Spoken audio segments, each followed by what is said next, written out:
I see that it's 6 o'clock. I'd like to go ahead and get started and call the Charter Commission regular meeting of Monday, January 9th to order. All commissioners are present, so if you'd please stand and join me in the Pledge of Allegiance. I pledge allegiance to the flag of the United States of America and to the republic for which it stands, one nation, under God, indivisible, with liberty and justice for all. With that, we move to item number 3, citizens' comments. We have no citizens signed up to speak. With that, we move on to item number 4, business items. Item 4A, discuss the draft proposed city charter. I want to just sort of preface this by saying, guys, we are on the final push. We've got two big topics to talk about, one kind of small detail. I will tell you my objective is to get basically to be done no later than this coming Saturday. So that gives us the following 2 meetings to review the draft, and if necessary, have another meeting to review the draft, and then finalize it and cross the I's and dot the I's and cross the T's. So I know that's a pretty big, objective to take on tonight. Charlie thinks we can do it, though, and I think we will see what we can do. We don't want to stifle discussion, but if we could just make sure that we stay focused, I'd appreciate it. And we'll see how far we can get, and maybe we can even do away with one of our Saturday meetings, which I'm sure everyone would like. I did find out, I didn't realize until somebody who's sitting on my right mentioned that we have a little bit of a conflict tonight with the TCU game, but oh well. Hope y'all all have it on record is about the best I can say. So with that, I will turn it over to Charlie, and it's all yours. Is it on? Yeah, okay, yeah, duh. Of course, we didn't know when we set these dates that TCU would even be in the national championship game. So I am, for the record, am recording it. So as my wife would say, I'm taping it. Words mean things, honey, words mean things. So real quickly, I'm just going to go through the changes. I hope you have that in front of you that y'all approved at the last meeting. And all I'm going to do is go over the highlighted provisions, which are the provisions that were changed from the version that was presented to you. So in section 3.05, y'all asked that be revised to be consistent with state law, and that's what I did. So this section, for purposes of appointing someone to a vacancy, is consistent with chapter 22.010 of the Texas Local Government Code, which means that appointments to fill vacancies or filling vacancies will be handled in the same way that it's handled now. There will be no change in that process. Section 3.07 B, you asked that there be language placed in here that says that the meeting called will be called in compliance with the Texas Open Meetings Act. So I've inserted that language. Section 3.12 asked that that the City Council insert language may authorize and maintain a codification of ordinances of the city. So I've inserted that language. You also asked that we delete the last sentence, which I failed to do, but staff was kind enough to point it out this evening. So I have it in this document that will be accomplished. And so in the final product, that sentence will be deleted. That final sentence of 3.12B will be deleted.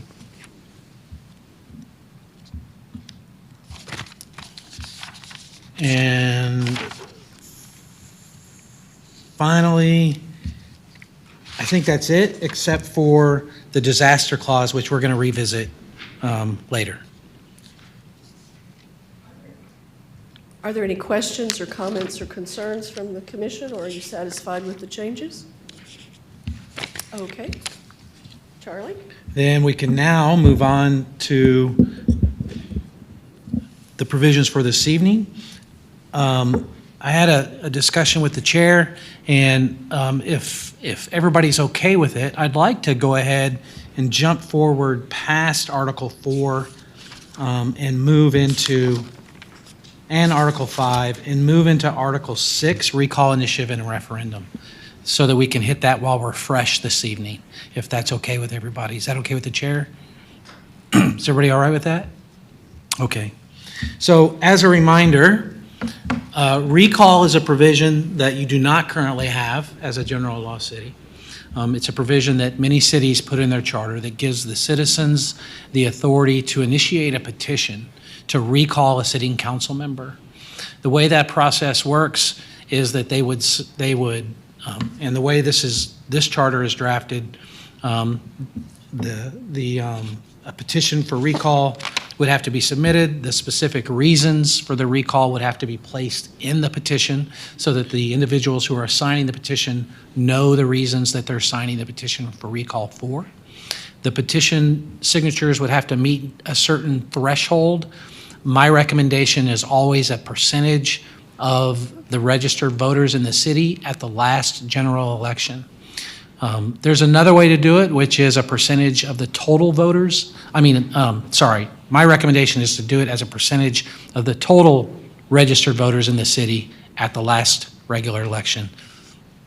There's another way of doing it, which is a total of registered voters that were registered, that voted in the last regular election. I prefer to do it as a percentage of the total voters because the number of people who vote in a particular election can swing wildly from one election to another, especially in a presidential election year or a primary year or something like that.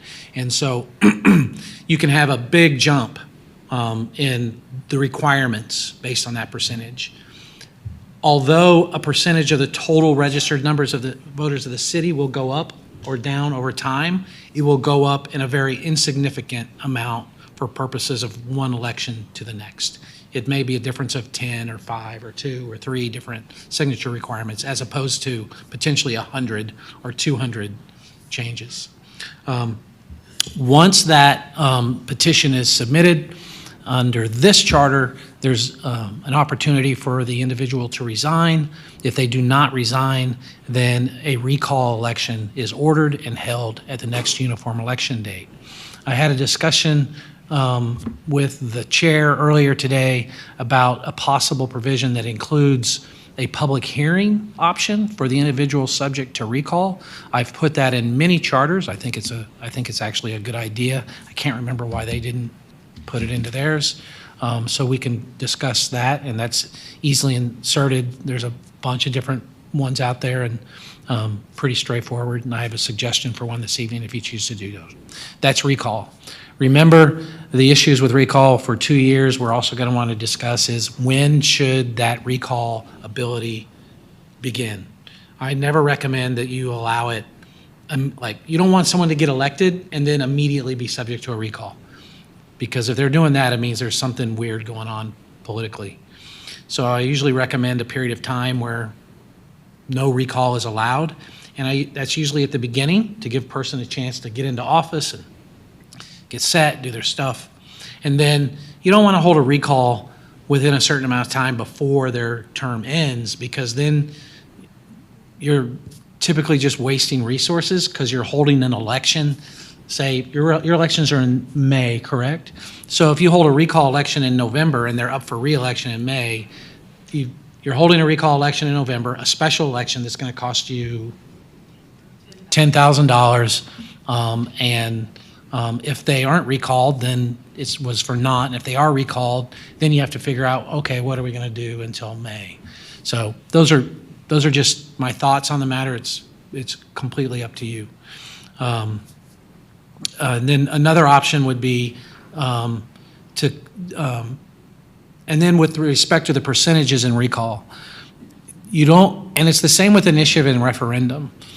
It's been my experience here lately, although it's not in this one, and there was a pretty big debate in this one with respect to what to do, and it was a close vote, honestly, on the recall provision, is seeing an increased number, making recall more difficult because it's such a disruption to everything, both politically, to the community and everything, and you want to make it worthwhile. You shouldn't be able to just go stand on a street corner and get signatures on a Sunday afternoon and be able to submit a recall. So think about what that number might need to be for purposes of making sure it's a worthwhile reason for recall. Initiative and referendum. An initiative is where the citizens, again, no right of initiative or referendum under your current form of government, only something you can get through a home rule charter. Initiative gives the citizens the right to initiate a petition with a certain number of signatures to ask council to adopt legislation. It can only be legislative in nature under the law. Under this process, it comes to the city council. City council can either adopt the legislation, or if they choose not to adopt the legislation, they then put it on the ballot for the citizens to decide whether or not the legislation should be adopted. Referendum, on the other hand, is where city council adopts legislation and the citizens believe it's inappropriate for it to be adopted, and they may then go through the petition process again, get the appropriate number of signatures, submit that petition to city council saying, we believe you should repeal this piece of legislation that was adopted. And if they refuse to do so, they would then put it on the ballot for the citizens to vote as to whether or not it should be repealed. Again, those numbers should have some meaning to them. You shouldn't be able to just go on a street corner and, I hate to say it, my daughter lives in California, but be like California and everything is by initiative and referendum. It should be meaningful. So that's what I think we should discuss next, because those are, I think, big discussions for this body to have. It's not that you don't currently have that authority, and the decision to put it in there and not to put it in there, and then how that looks from a number standpoint, and with recall, the time frame in which the recall can occur can sometimes be, not always, but sometimes be pretty big discussions. And so with that, unless there's any other questions, I'll turn it over back to the chair. How would the commission like to proceed? I guess my thought would be, let's talk about number one. Do we want each of these provisions in our charter?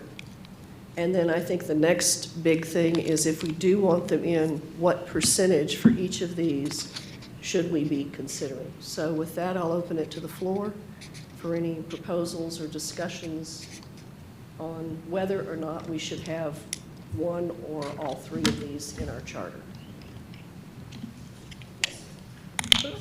Charlie, on the any of these three actions, do they require special elections, or are they all done during a normal election process? They are all special, so good question. I'm going to answer it with a little bit of a nuance.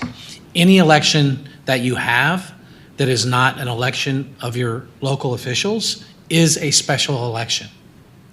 To answer your question, the only time you can hold the only time you can hold an initiative, referendum, or recall special election is on a uniform election date. The only time you can hold a general election is also on a uniform election date.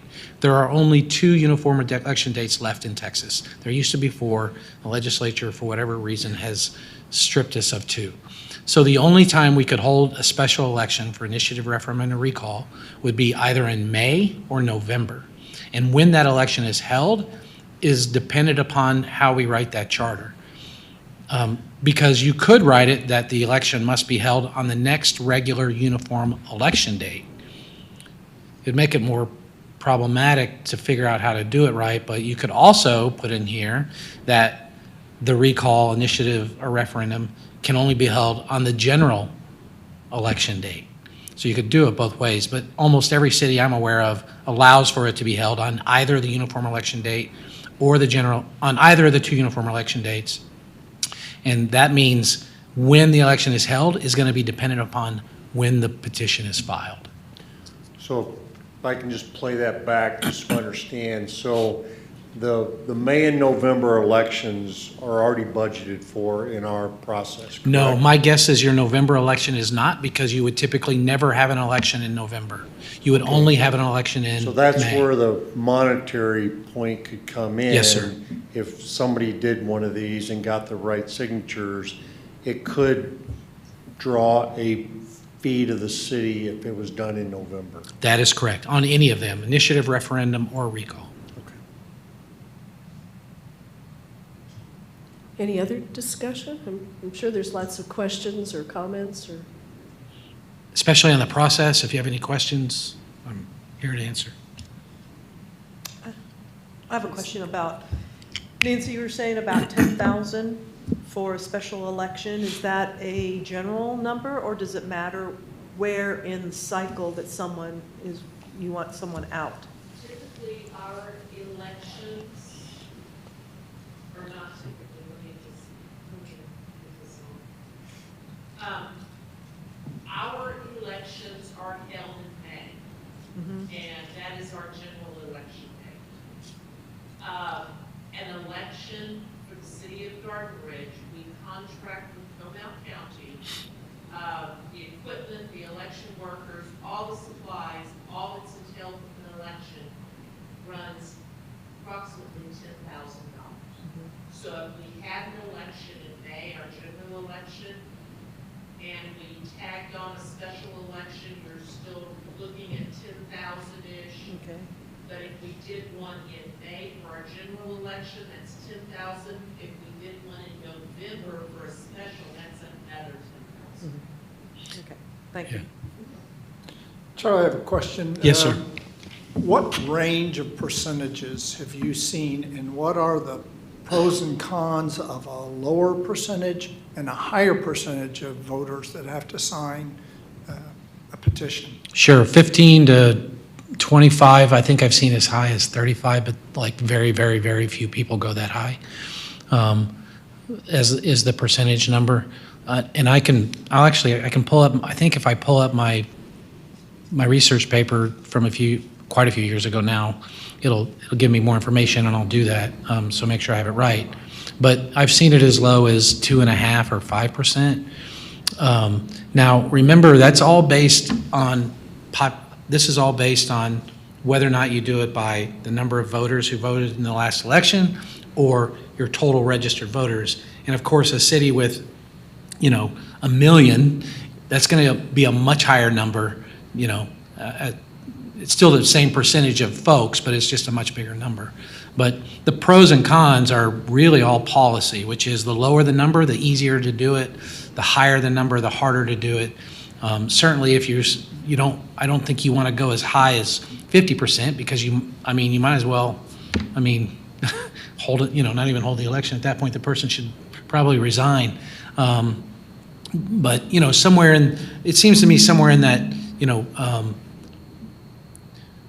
in my mind, 7.5% to 25% range, anywhere in there for any of these is going to probably work out for y'all, but it really is a decision for this body to make for a recommendation for the citizens that didn't vote on.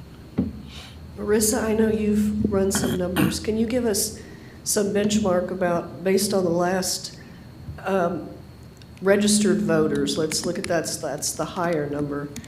Maybe the 10, 15, and 25%. What numbers would we be looking at?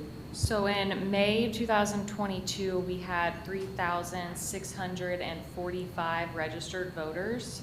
10% of that would be 364.5. 25% of that would be 911.25. I'm not really sure those matter, but I didn't do a 15%. We had talked about a third. That would be roughly 1,200 signatures. And then if y'all were to go based on the number of people that actually voted, just to show you how different it is, 791 people voted out of our 3,645 registered voters. And to explain Charlie's point a little bit more, that does fluctuate a lot. Just 2 years ago, we had 1,000 people vote. So it went from 1,000 to 791, as opposed to the number of registered voters changed from 3,589 to 3,645. So pretty small difference. And my research from several years ago indicates that for purposes of a recall petition, the numbers, 13% of the charters have 10%, 8% have 15, 12% have 20%, 13% have 25%, and 27% have 30%. So the bulk of folks are between that 20 and 30% range for recall. So, And that was recall or for all three? That was recall. It's actually pretty similar in referendum, and initiative is about 15 to 20%. So easier to initiate, harder to repeal, and harder to recall. I'm going to dive into the weeds just a little bit because I don't understand. If somebody were wanting to petition, how do they get signatures? Do they have to go door to door? Do they stand down at the gas station? How do you get? And the reason I'm asking that question is in Garden Ridge, we've got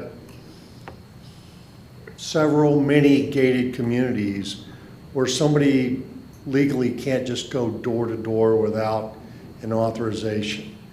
And so if the answer is they've got to go door to door, but yet we're restricted on being able to go talk to all these voters, there could be an impact of the ability to get signatures. If somebody can file and request a permit to go door to door to get signatures for a petition, to me that opens it up a little bit. So I don't know that process, how somebody gets those signatures. It depends on how organized they are. I've never participated in a petition drive for obvious reasons, but from just secondhand knowledge on how folks have done it, they go to their churches, they go to their community organizations, they go to their Rotary clubs, they go to their Lion clubs, they go to their homeowners associations. I mean, it would be very easy to ask to attend a homeowners association and request authority to do those things. So Nancy, from a city perspective, if somebody came and requested to get a permit to go into these gated communities to solicit for a petition, is that something the city would authorize? So can I answer that before you answer it, Nancy? I can't imagine a scenario where we would require somebody to get a permit. Well, I can't imagine a scenario. First of all, let me back up. I'm not aware of any legal ability for us to require someone to get a permit to go into a gated subdivision. Whether or not they go into the gated subdivision is completely up to whether they can get through the open gate. That's really what it comes down to. But the city doesn't have any authority. Yeah, they don't. The city doesn't have any authority to permit someone to go in and out of a gated subdivision. No. Yeah. It's not a solicitation, they are just going to get signatures, they're not going to sell something. But Right. wouldn't this be considered a political activity? Yeah, it's definitely a First Amendment political activity. But I mean, I'm not familiar with HAO rules and laws and all of them. And I've lived in a gated subdivision. I'll never live in one again, for the record. One here, somebody would not be Yeah. restricted to go Right. into any I mean, door in the no, city if you can of get Garden through the open gate and Okay. go to door, then Well, what would the city be willing to accept as a petition? Does it have to be wet signatures, or can it be yes, some it sort would of need to visual? be. It would need to be. I would recommend wet signatures. There are specific requirements that state law, and I think actually state law does require wet signatures. I'd have to double check that. But that's how this is set up. That it has to be a wet signature, and state law does require certain things to be on there. I'll double check that too. In 6.03, under the form of recall petition,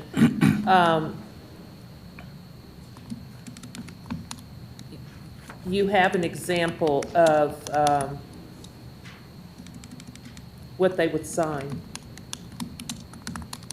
or an affidavit of their signature, which would have to be notarized.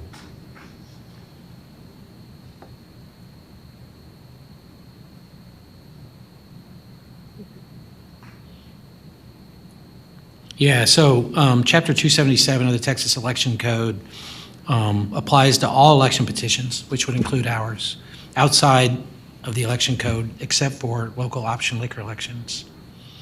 So it has to have a signature, in their handwriting. It has to have a printed name. It has to have their address and either their date of birth or their voter registration number. So it does require wet signatures. I offer my opinion again that this is something our citizens don't have today under our current form of government. And if we put this into the charter, personally, I wouldn't want to make it easy where anybody can just go out and load up our docket with these types of issues. I would like to make it where if somebody is serious about trying to petition any one of these forms, they have that ability, but they're going to have to work to get it through the process. I've read several charters through the holidays in other cities. 10% seems to be a standard number, but I personally feel that 10% is too low in a process that we're allowing people to go out and petition to get things on a ballot.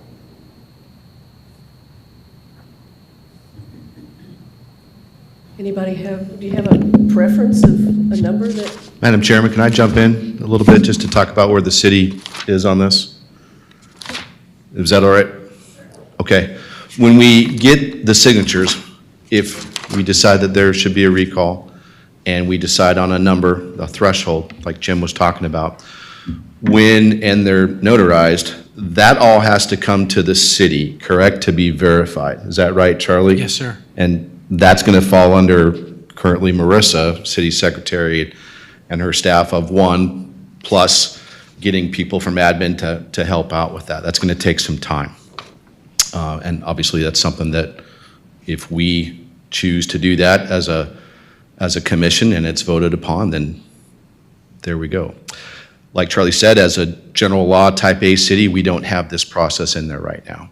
So I think this is, from the city's point of view, in discussion with city staff and the mayor pro tem, this is something that, this is kind of the essence of home rule, that it gives the voters, it puts the authority back into the voters' hands. If someone, an elected official, does something that is egregious enough where they probably should resign, this would obviously probably come up with the council with our ethics ordinance already, they should resign. And if they choose not to, then the voters could go through and say, well, we're going to initiate that recall process.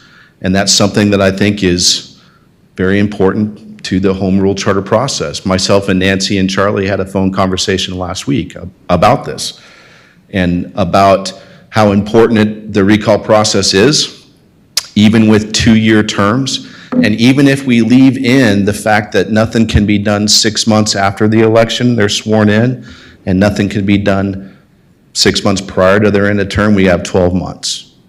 And it's an important piece of, not to wax philosophic, but democracy, in my opinion. It puts the voters back in charge. But we need to make that threshold something worthwhile, worth doing. 10% is a little over 300 people. We could get that. I say somebody could get that has a grudge against somebody. And you could, on a couple of Sunday afternoons and a couple of Saturdays and maybe a little bit of social media, going door to door as well, you could get those 300 signatures. And then where do we go from there? We had discussed even in this phone conversation, is it a third? Is it 33%? That's not the highest in the state, it'd be one of those, but that would make it so now we're over 1,200 signatures that you need. If it was something so egregious that an elected official would have to be accused of, and something short of a felony, because if you're a convicted felon, then you're out of office by state law, federal law. So, but it's something so big that they're accused of that the citizens come together and put it before the council. Now, our last election, we had 21% last May, is that right? Of our registered voters? Yes, that's correct. 27% in 21? Yes. By the way, Garden Ridge has one of the highest percentages of voter turnout in the state, by the way. Garden Ridge, yes.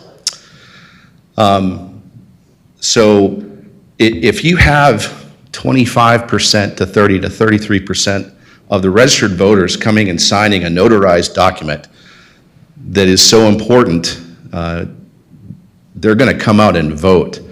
That's something that I think perhaps a public hearing is also a really good idea for the accused, if you will, the elected official to be able to present their case, but also to go, hey, we have 1,252.5 signatures notarized on this document.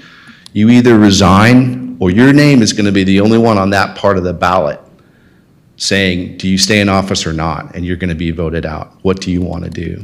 So I think it's an important thing. I'll go on and say it right now. I think that recall should have a higher threshold of percentage of registered voters required than initiative and referendum.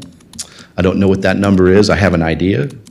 But I don't know that it needs to be the same, but I think recall needs to be significant enough that we are willing to go through that exercise to, as a city.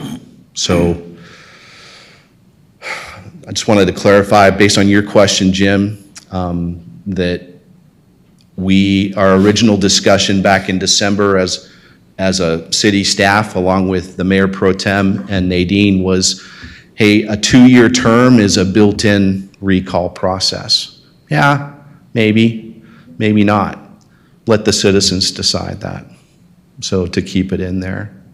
So, and then what that threshold is, I think it's somewhere between 25 and 30. So thanks for letting me talk. So is it estimated that we have about 5,000 in population, correct? So that means we have quite a few of non-registered voters that live in Garden Ridge. What was the growth, or what is the projected growth in the next couple of years? Are we expecting a lot more growth in Garden Ridge? That's a great question, Autumn.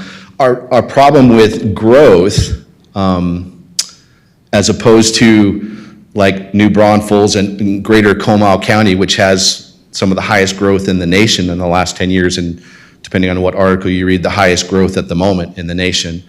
We are landlocked as far as what we can develop. We are pretty much, with the exception of 62 acres right on 3009, past 2252, and then the acreage around 2252, we're pretty much developed as far as single-family housing goes.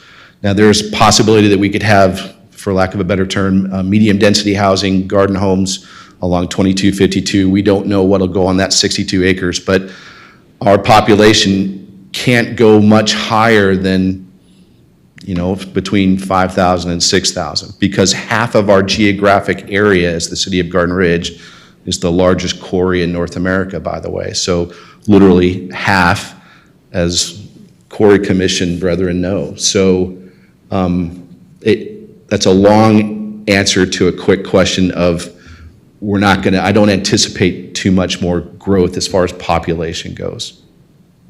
Did I answer your question? And then some? Thanks.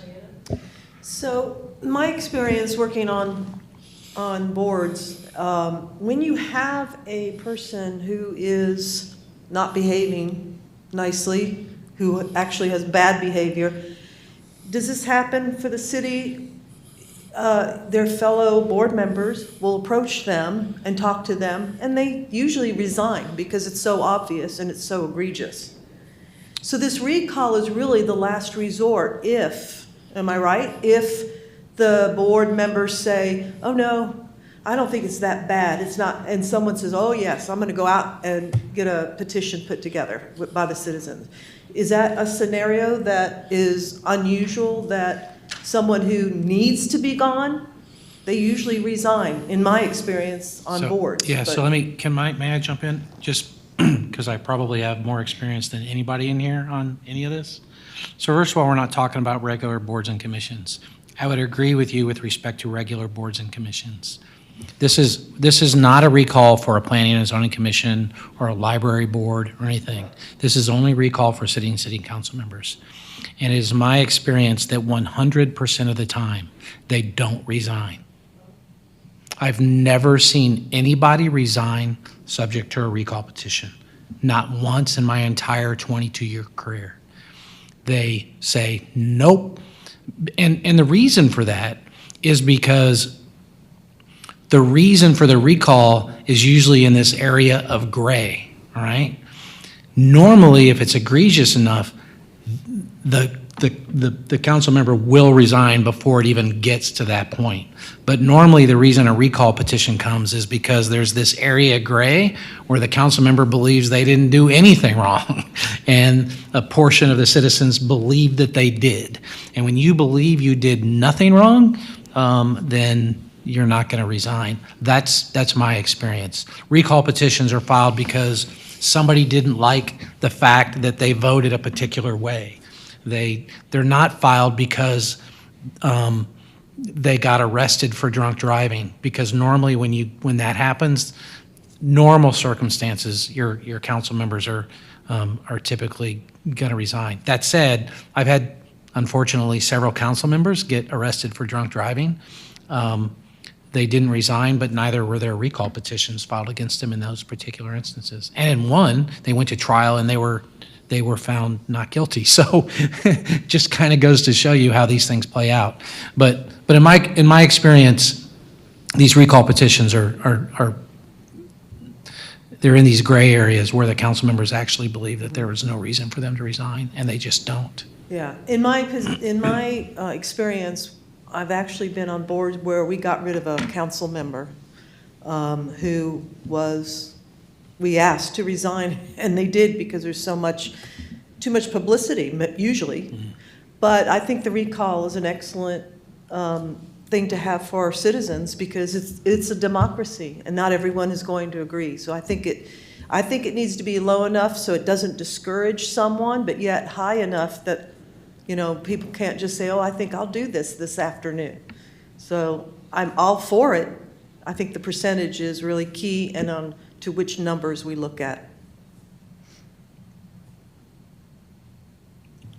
Anybody, any other questions, comments? Regardless of what we, as a commission, decide and vote on, it can always be changed in the future.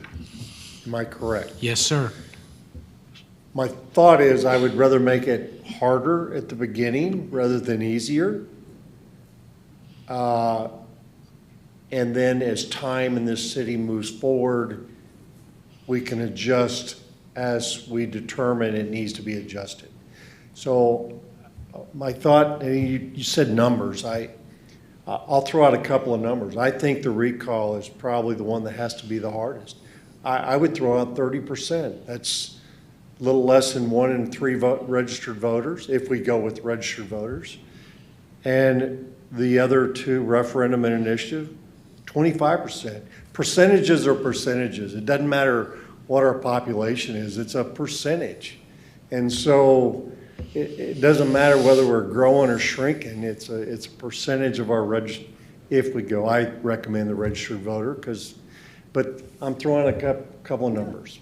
No, I think that's what we need. We need to put something out there and then discuss how everyone feels about those 2 numbers. So we sort of have a proposal for 30 and 25. Yeah, Janelle? I tend to agree with Jim because, 30 for the recall, 25 for the referendum, and not the recall. Initiative. The other one, yes.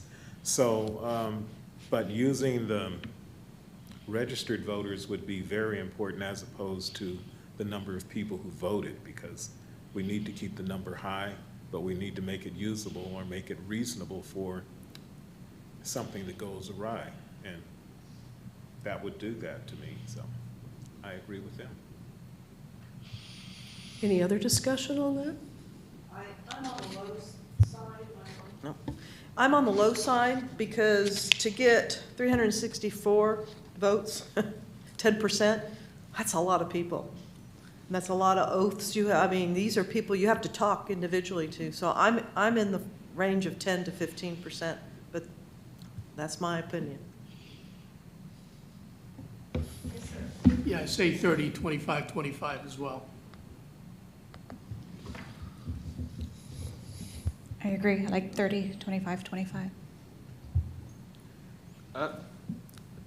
I'm more of the opinion of trying to align it more with the percentage of voters that have turned out for recall, at least over the last elections. I think, Marissa, you said 27%, right, was the last voter turnout. So I'm leaning more towards like 25%, just because I think if you make it 30%, you're asking for almost 5% more or 3% more of people that actually voted to come out and, sign that recall.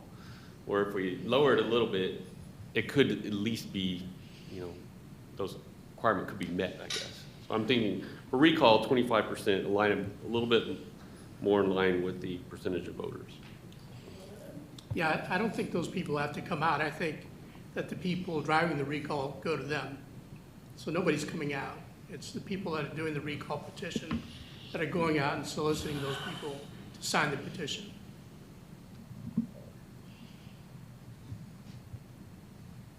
So for voter turnout, the last 3 elections that we had 30% voter turnout, 27.56, and then 21.70, if that's helpful. But Marissa, we had how many registered voters? Currently, in our last election, we had 3,645 registered voters. I would tend to go with registered voters. Marissa, what is the number of people that actually voted? What are those percentages total of the registered voters?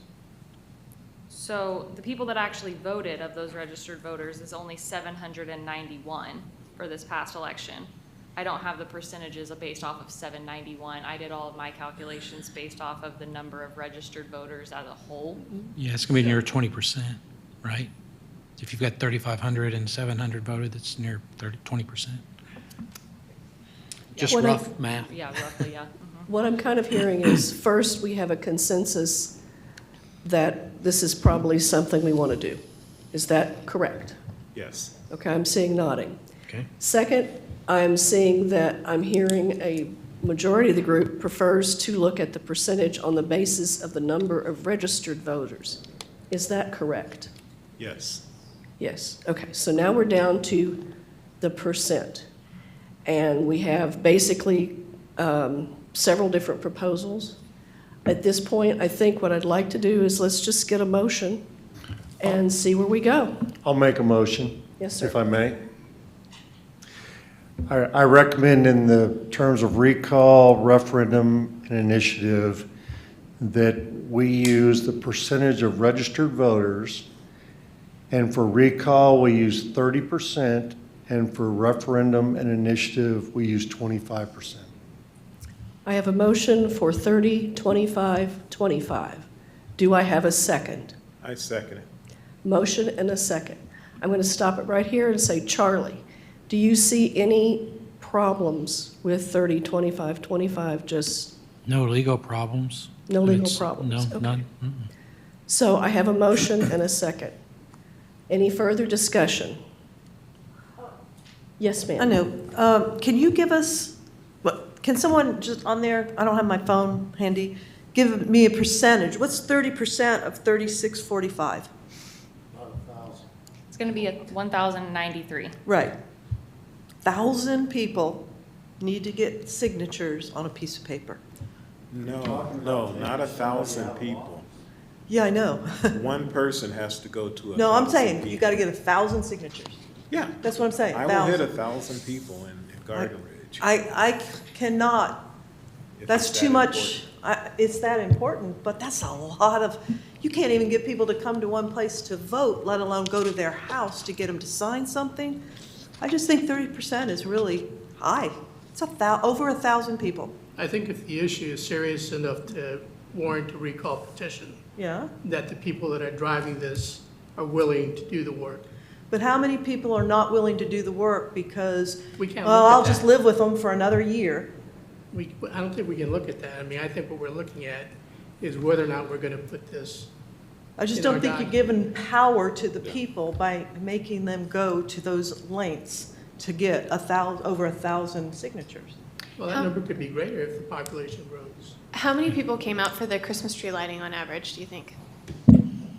Well, I'm always going to err to the higher number, right? But we probably had 600, probably total of somewhere between 550 and 600 people total for that evening, the whole evening. I agree with you. I think 30% is too high. I mean, you're asking for almost a third of the people that actually came out and voted to sign a petition. I think somebody that wants to put a petition together for a recall. That's not correct. It's not how many came out and voted, it's how many's registered.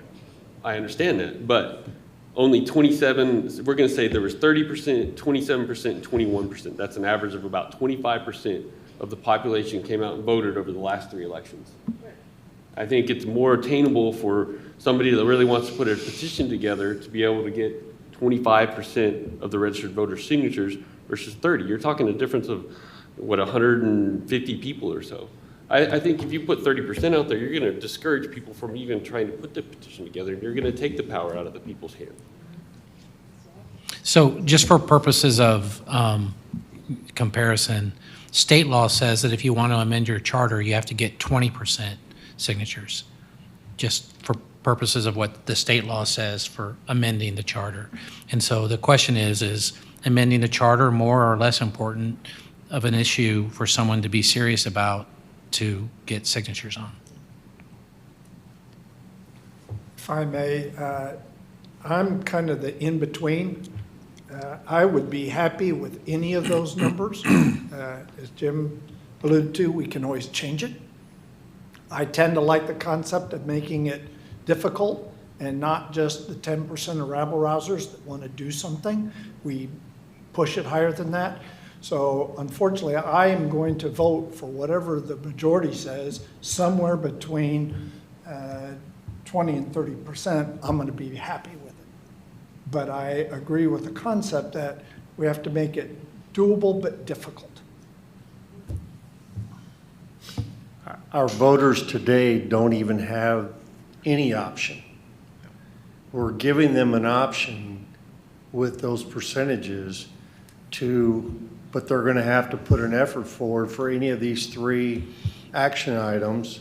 And again, we're talking a 12-month window because it's,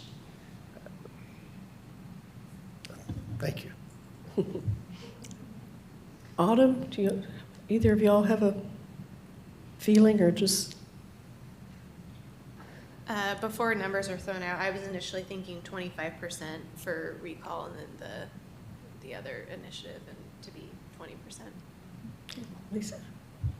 I'd be happy with those numbers. With 25? 25% for the recall. Okay. Well, I think we have a motion on the table of 30-25. So I think we need to vote on that one and see if it passes. And then if that doesn't, then we'll go for something else. So I have a motion for 30-25. All those in favor of 30-25, can I get you to raise your hand so we can see? What do you mean by that? 30 for recall, 25 for referendum and initiative.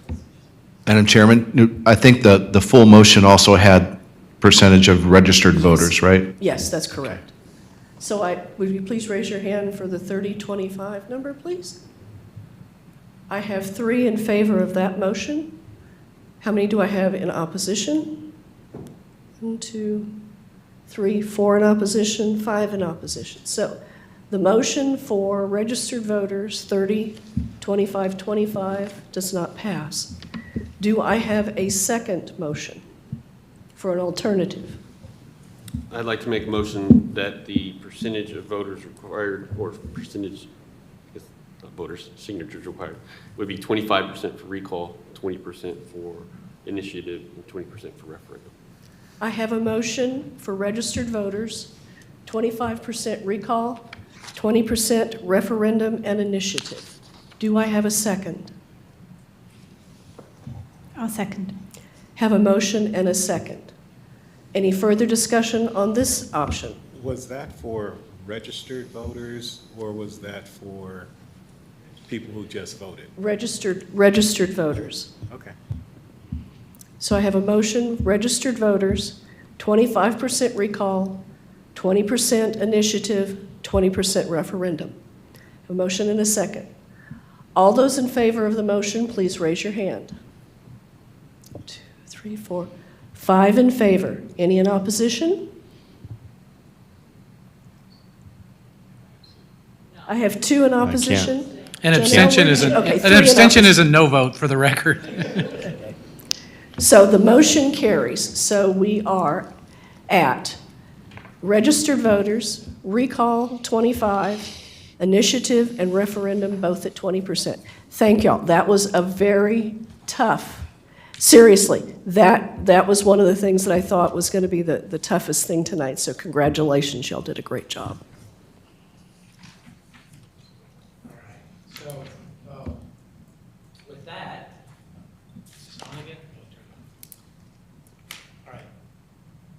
With that, I think what I'll do is I'll just go through the language of what we have. It's pretty straightforward. If you have any issues, please let me know. Charlie, can I interrupt? Of course. The issue of public hearing, Would you like to have that discussion? if, however we're going to work that in, I just want to make sure we Sure. work that in. Let me somehow. kind of go through what we have, and then I'll bring that up Great. as part of the discussion. So section 6.01 authorizes the scope of recall to be on the grounds of incompetency, misconduct, or malfeasance in office. And then if I don't hear anybody peep up, I'm just going to keep moving if that's okay. So 602, this keeps running. Now it doesn't want to come. Wait, there it is. It's blinking. There it is. All right. 602, before the question of recall of such officer is submitted to the registered voters, a petition demanding such question shall be so submitted, shall be first filed with the person performing the duties of city secretary. The petition must be signed. 25. Here you go.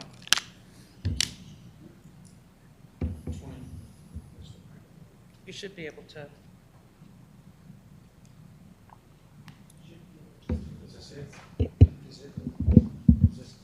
There you go. I have no idea what I'm doing. You're on. Thank you.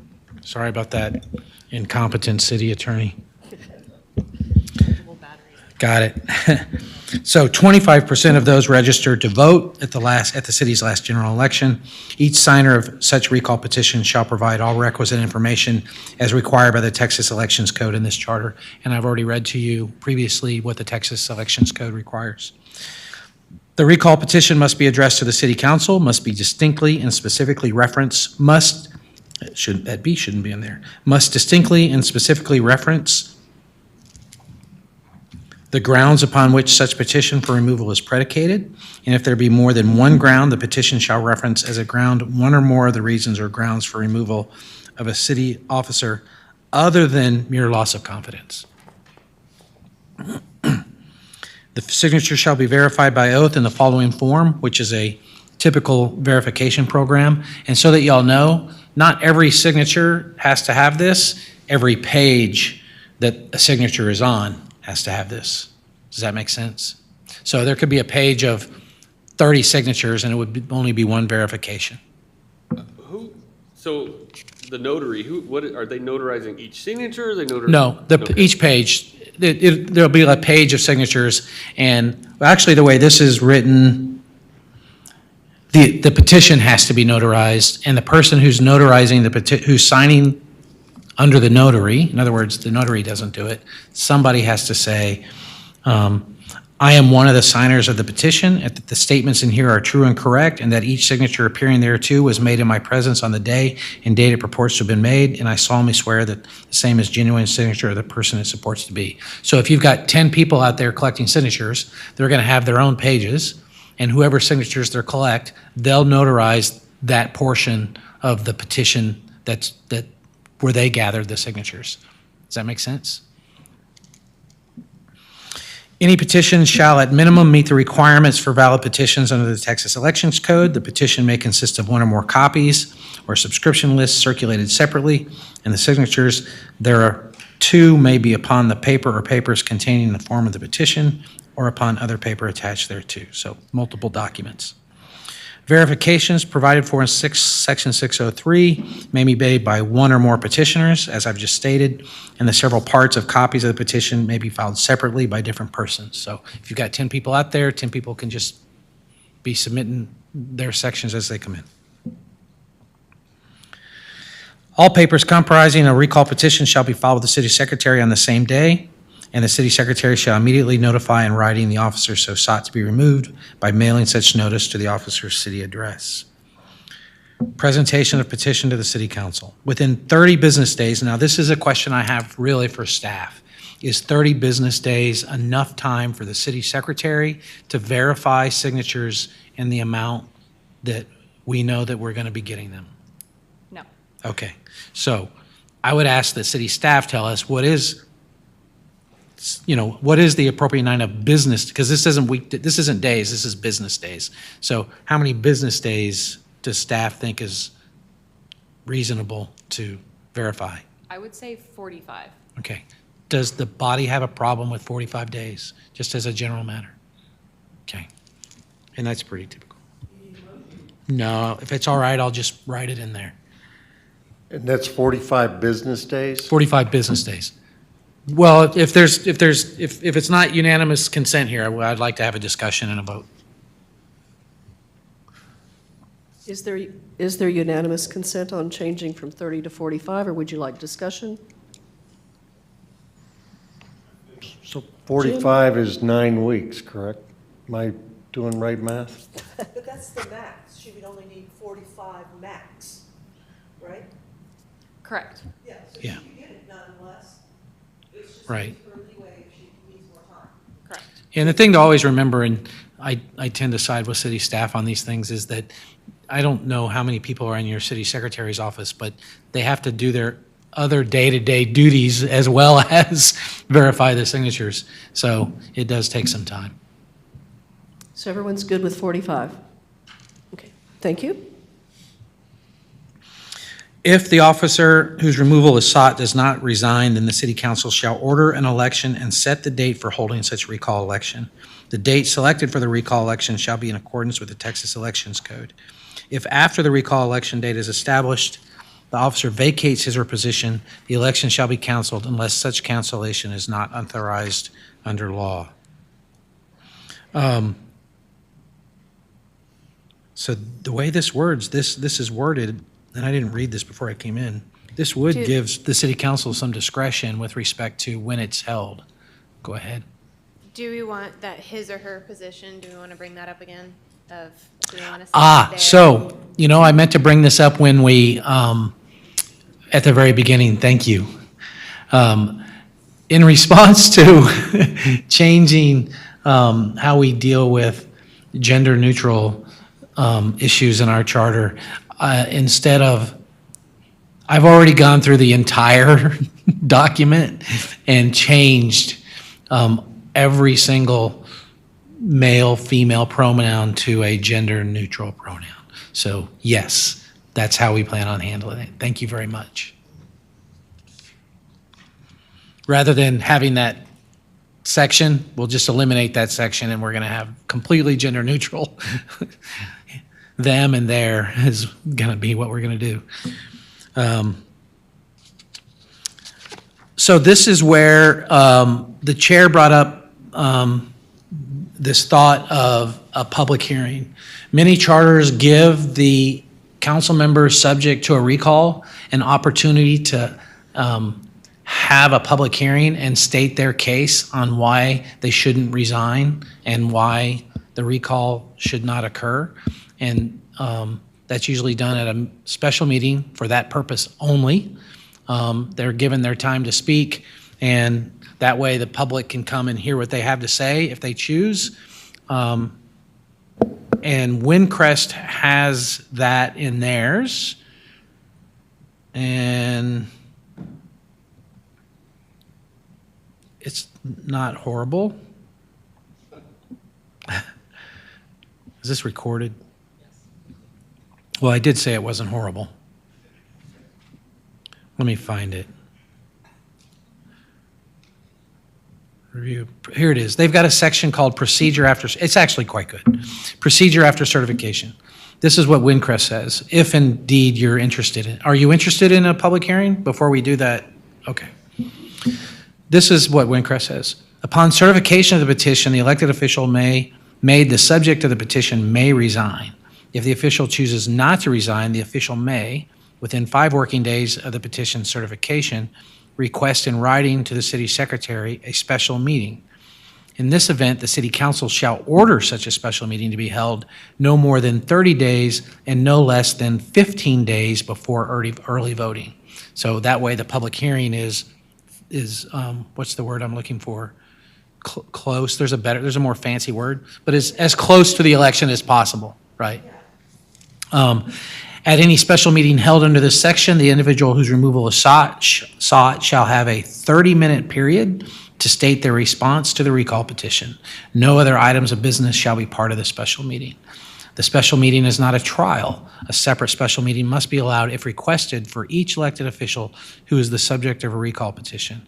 If at the conclusion of the special meeting, the official who is the subject of the recall petition chooses not to resign, the city council shall order a recall election for the next uniform election date.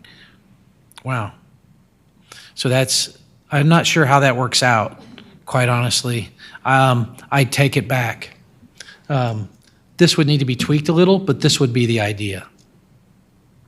Because I can't remember when you have authority to cancel the election.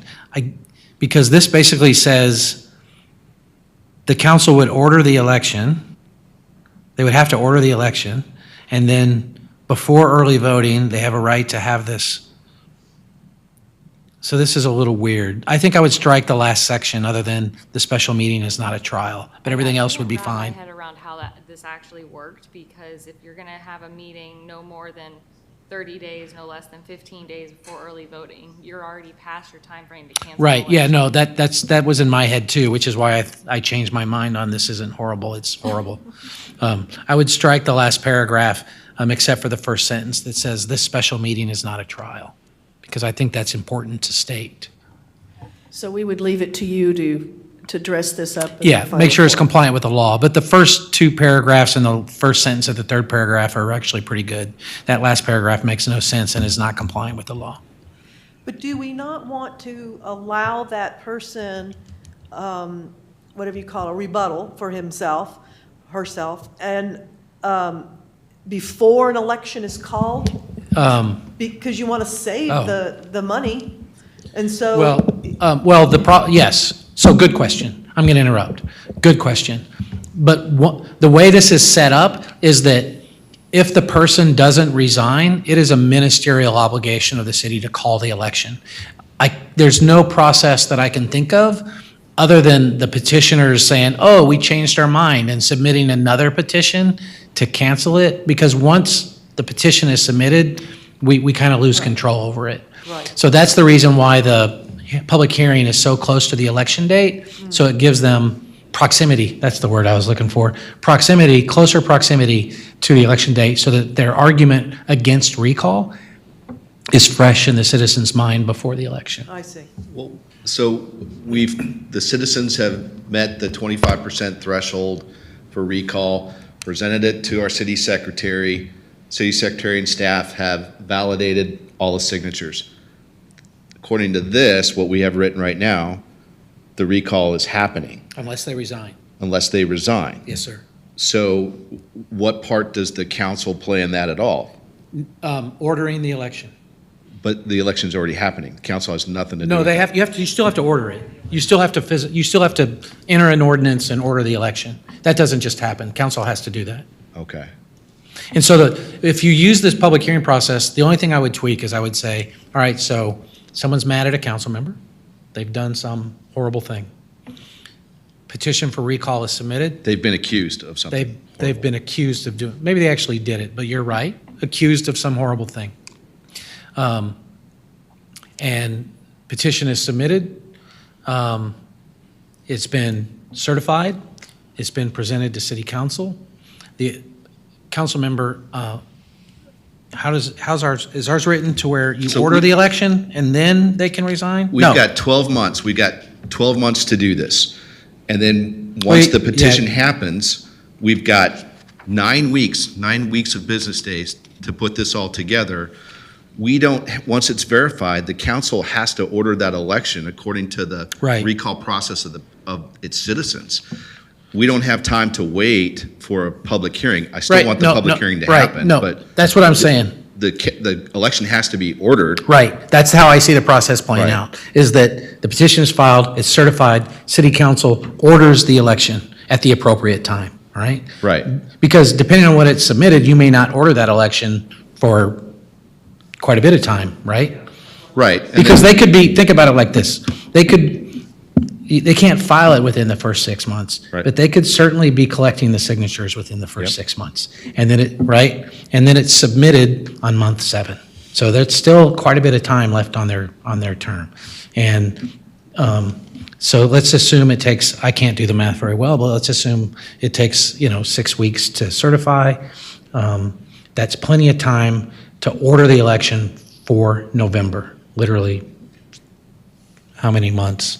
No, you wouldn't be able to order it for November, would you? So it would have to be ordered for May. There would be no time to order it for November. It would have to be ordered for May, which means you would order the election at the same time that you order your general election, which would be sometime in early February, your first meeting in February. They could resign at any time in between that time period, by the time it's certified and the time you order the election. But the council has already ordered the election. Nope. Let's assume. Because your proximity thing, by giving the accused. Well, let me get there first. You're skipping ahead. I'm just trying to get there. Petition filed, let's say early on in the process. Petition filed, certified and it's certified, say it's certified by November. It's certified by November. You're not going to order that election until February. So there's a time between November and February where that person could actually just resign, and then you wouldn't order an election at all, right? Let's say you get to February, that person has not resigned. Then you've ordered the election. I would tweak the public hearing provision to say that instead of it being held that 15 to 30-day period before early voting, that it be 15 to 30-day before the actual election, because that way it's proximate to the election. So at this point, they've had an opportunity to resign, you've ordered the election, they have their public hearing in that 15-day window before the election, and then the election is held. That's how I see it playing out. Okay, and I agree with that, so I must have missed a step there. So if they resign, does the council now have to come and cancel that part of the election? It depends on when they resign. Again, if they resign before the ordering, doesn't even matter, you don't have to order the election. If they resign after the ordering of the election, there's a very small window, you probably have it memorized, I do not, but there is a very small window in which the council can cancel the election. If they resign after that window, then it's still going to go on the ballot. Hopefully, it's during a general election, so you're not wasting a bunch of money, but it would still have to go on the ballot. So if the council member resigns, how do you fill that vacant position? The way we just approved pursuant to Chapter 22010 of the Texas Local Government Code, and that's how it's written in the charter now. Good questions, Mayor. Thank you. I think that was probably very helpful for everybody. It was helpful for me. Is everybody okay with sort of that general process that I laid out? Because that's how I would tweak this. So I would like to have a vote on whether or not you want to include the public hearing process.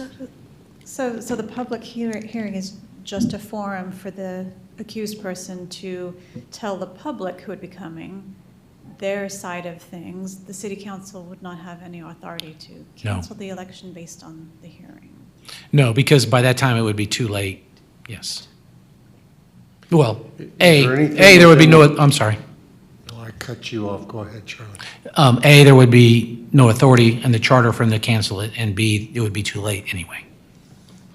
So my question was, the public hearing is not a legally binding process. It's just a matter to share and disclose information before you get to an election process. Yes, sir. So it's not going to be a room full of lawyers saying, you can't say that. No, sir. Okay. It isn't. That's why I think it's important to use the language that says this is not a trial. It's specifically to allow an actual called meeting for them to give their position in a 30-minute time frame, the way this is written, at a time and place that's been publicized and everybody knows about, so they can show up if they want.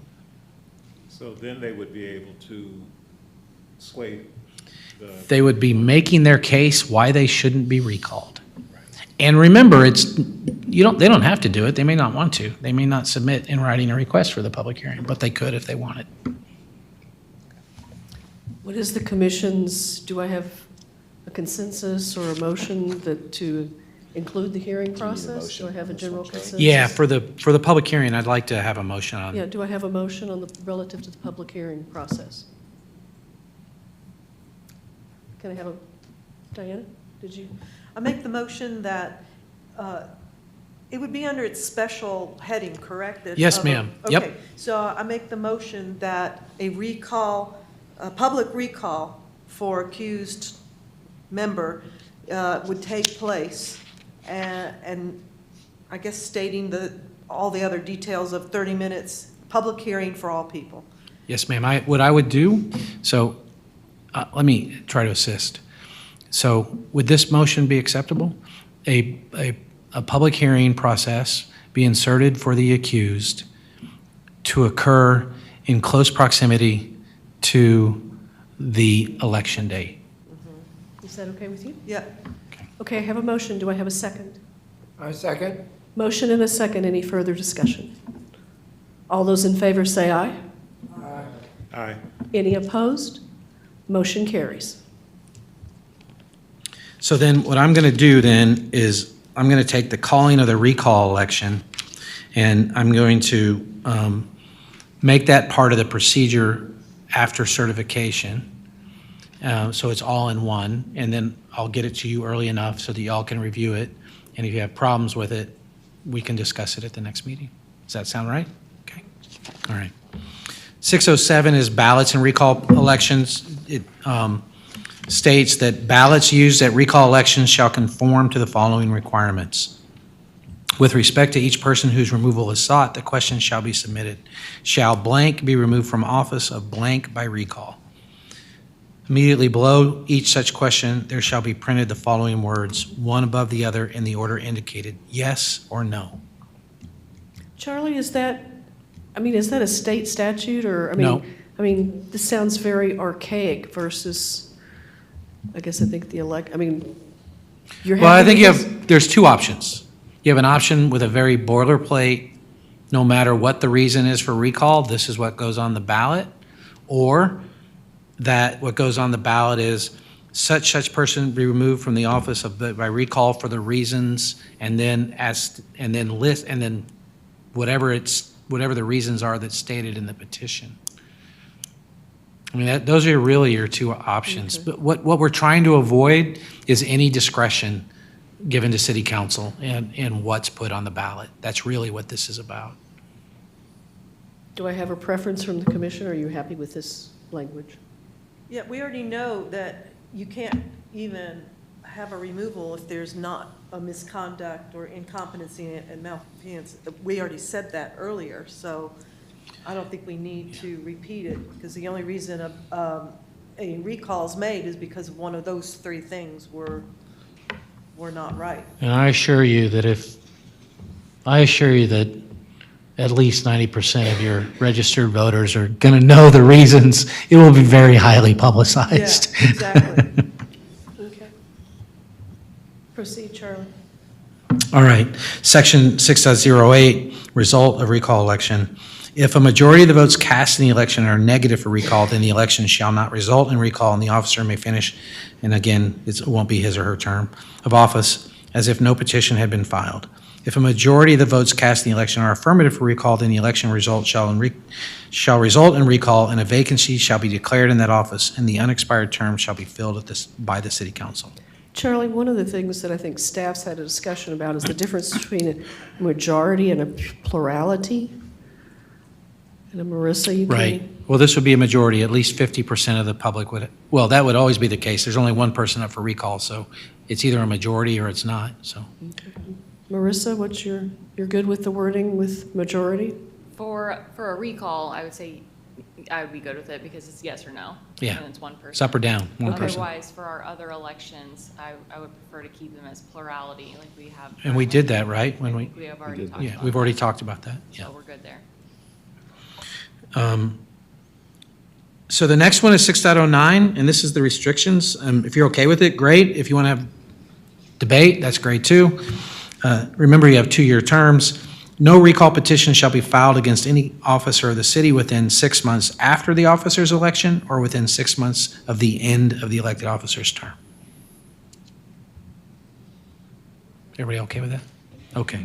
But you did state, I think, if somebody wanted to work the petition process, they could start gathering signatures and everything prior to that 6-month window. Yes, sir. They'd actually would have to, if they wanted to file it in month 7, they'd have to start in the 2nd month of their term because signatures under state law are only good for 6 months.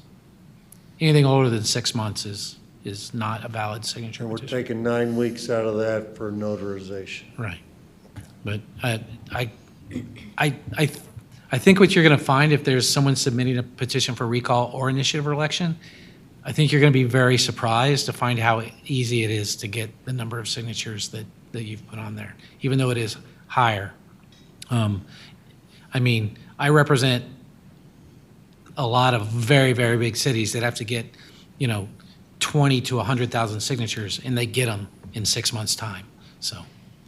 This is set for, Fort Stockton did 3-year terms, correct? So Correct. is it typical for 2 years to still have 6 months? Yeah, it's pretty typical. You want to give, especially at the end of the term, because, I mean, if you're holding an election in November, that's 6 months, November, December, January, February, March, April, May. Yeah, because if you're holding a recall election in November, their term is up, and their term is up in May. Especially here, you're spending $10,000 for somebody to spend another 6 months in office. And that's really just a cost-benefit analysis, but it is pretty standard. You can change it to anything you want. I'm not telling you to do one or the other. Everybody good? All right. All right. So let me go through the general power of initiative. Actually, well, let me read it, yeah. So in addition to the method of legislation herein provided, which is city council adopting legislation, the power of direct legislation by initiative and referendum is provided. Initiative is the power to, initiative such power shall not extend to any ordinance not subject to initiative as provided by state law.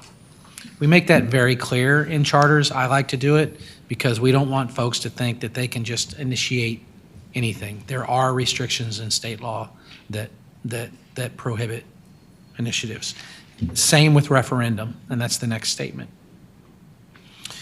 Registered voters of the city may initiate legislation by submitting a petition addressed to the city council requesting submission of a proposed ordinance to a vote of the registered voters.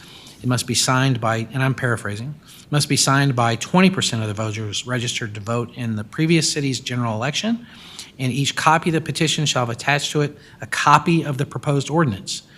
The petition shall be signed in the same manner as recall petitions are signed, shall be verified of oath in the manner and form provided for recall petitions. The petition may consist of one or more copies as permitted for recall petitions. It shall be filed with the city secretary within, and do we want to change this to 45 business days as well? Is everybody okay with that?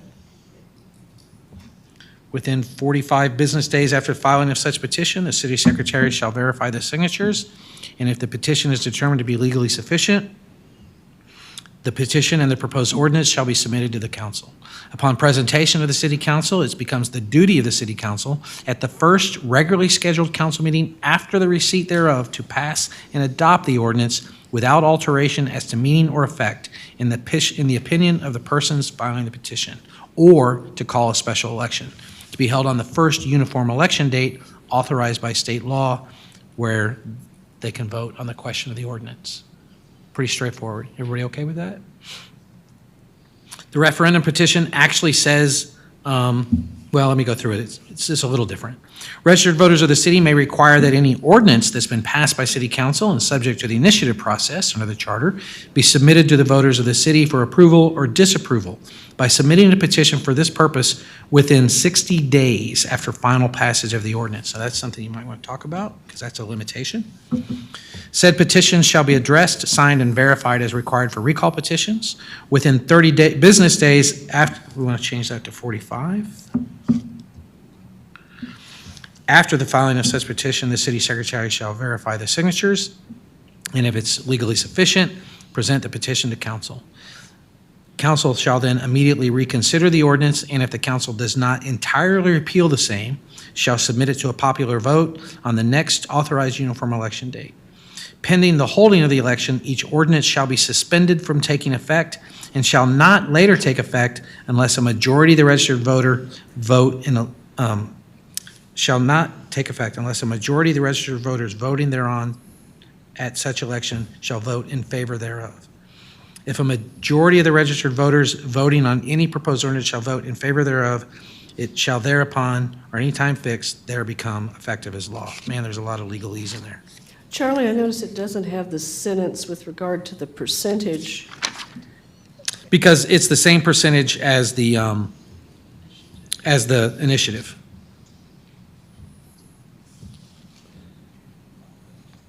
Thank you. I think I've read this 4 or 5 times and I've gotten here every time. Thank That's you, okay. Paul. The ballots used upon, when voting on the proposed referred ordinances shall set forth their nature sufficiently to identify them, and shall also set forth upon separate lines the words "for the ordinance" or "against the ordinance."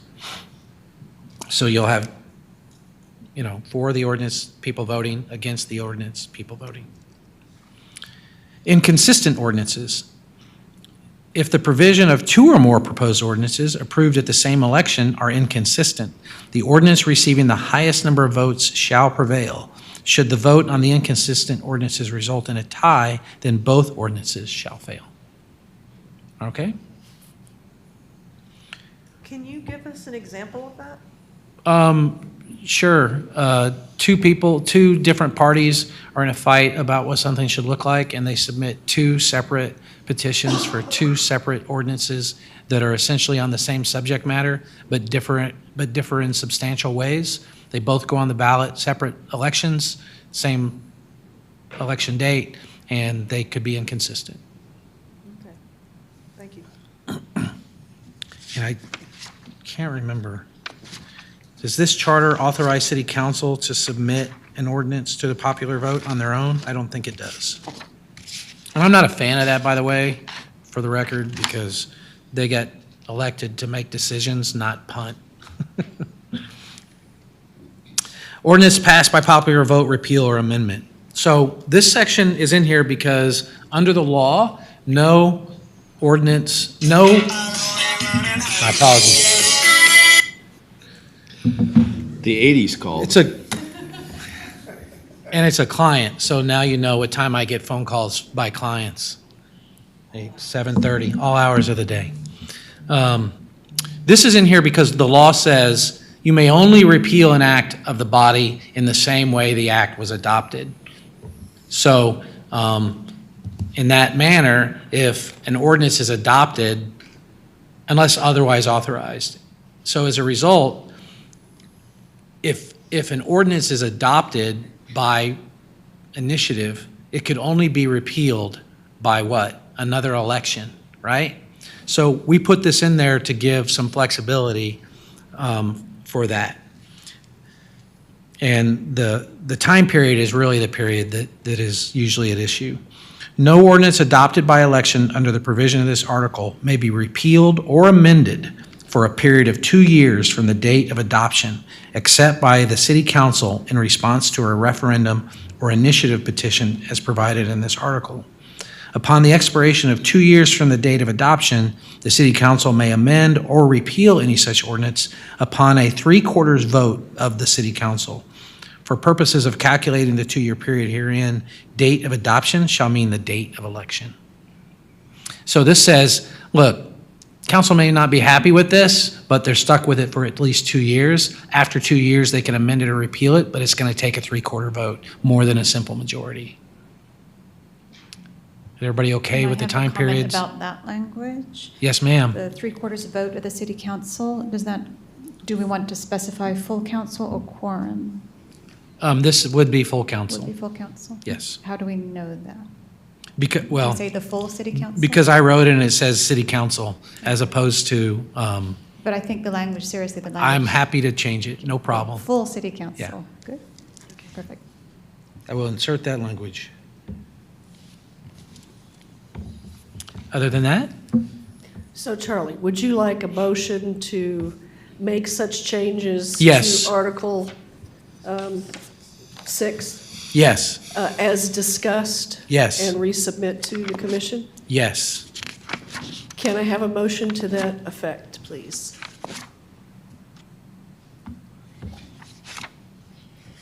Sorry, I thought he was gonna talk a little bit about No. the 60-day rule. About the what? Back at the beginning, you said within 60 days after the final passage of the federal ordinance, something like that. 6.1. 612. Line 28. Line 28, yeah. The 60 days.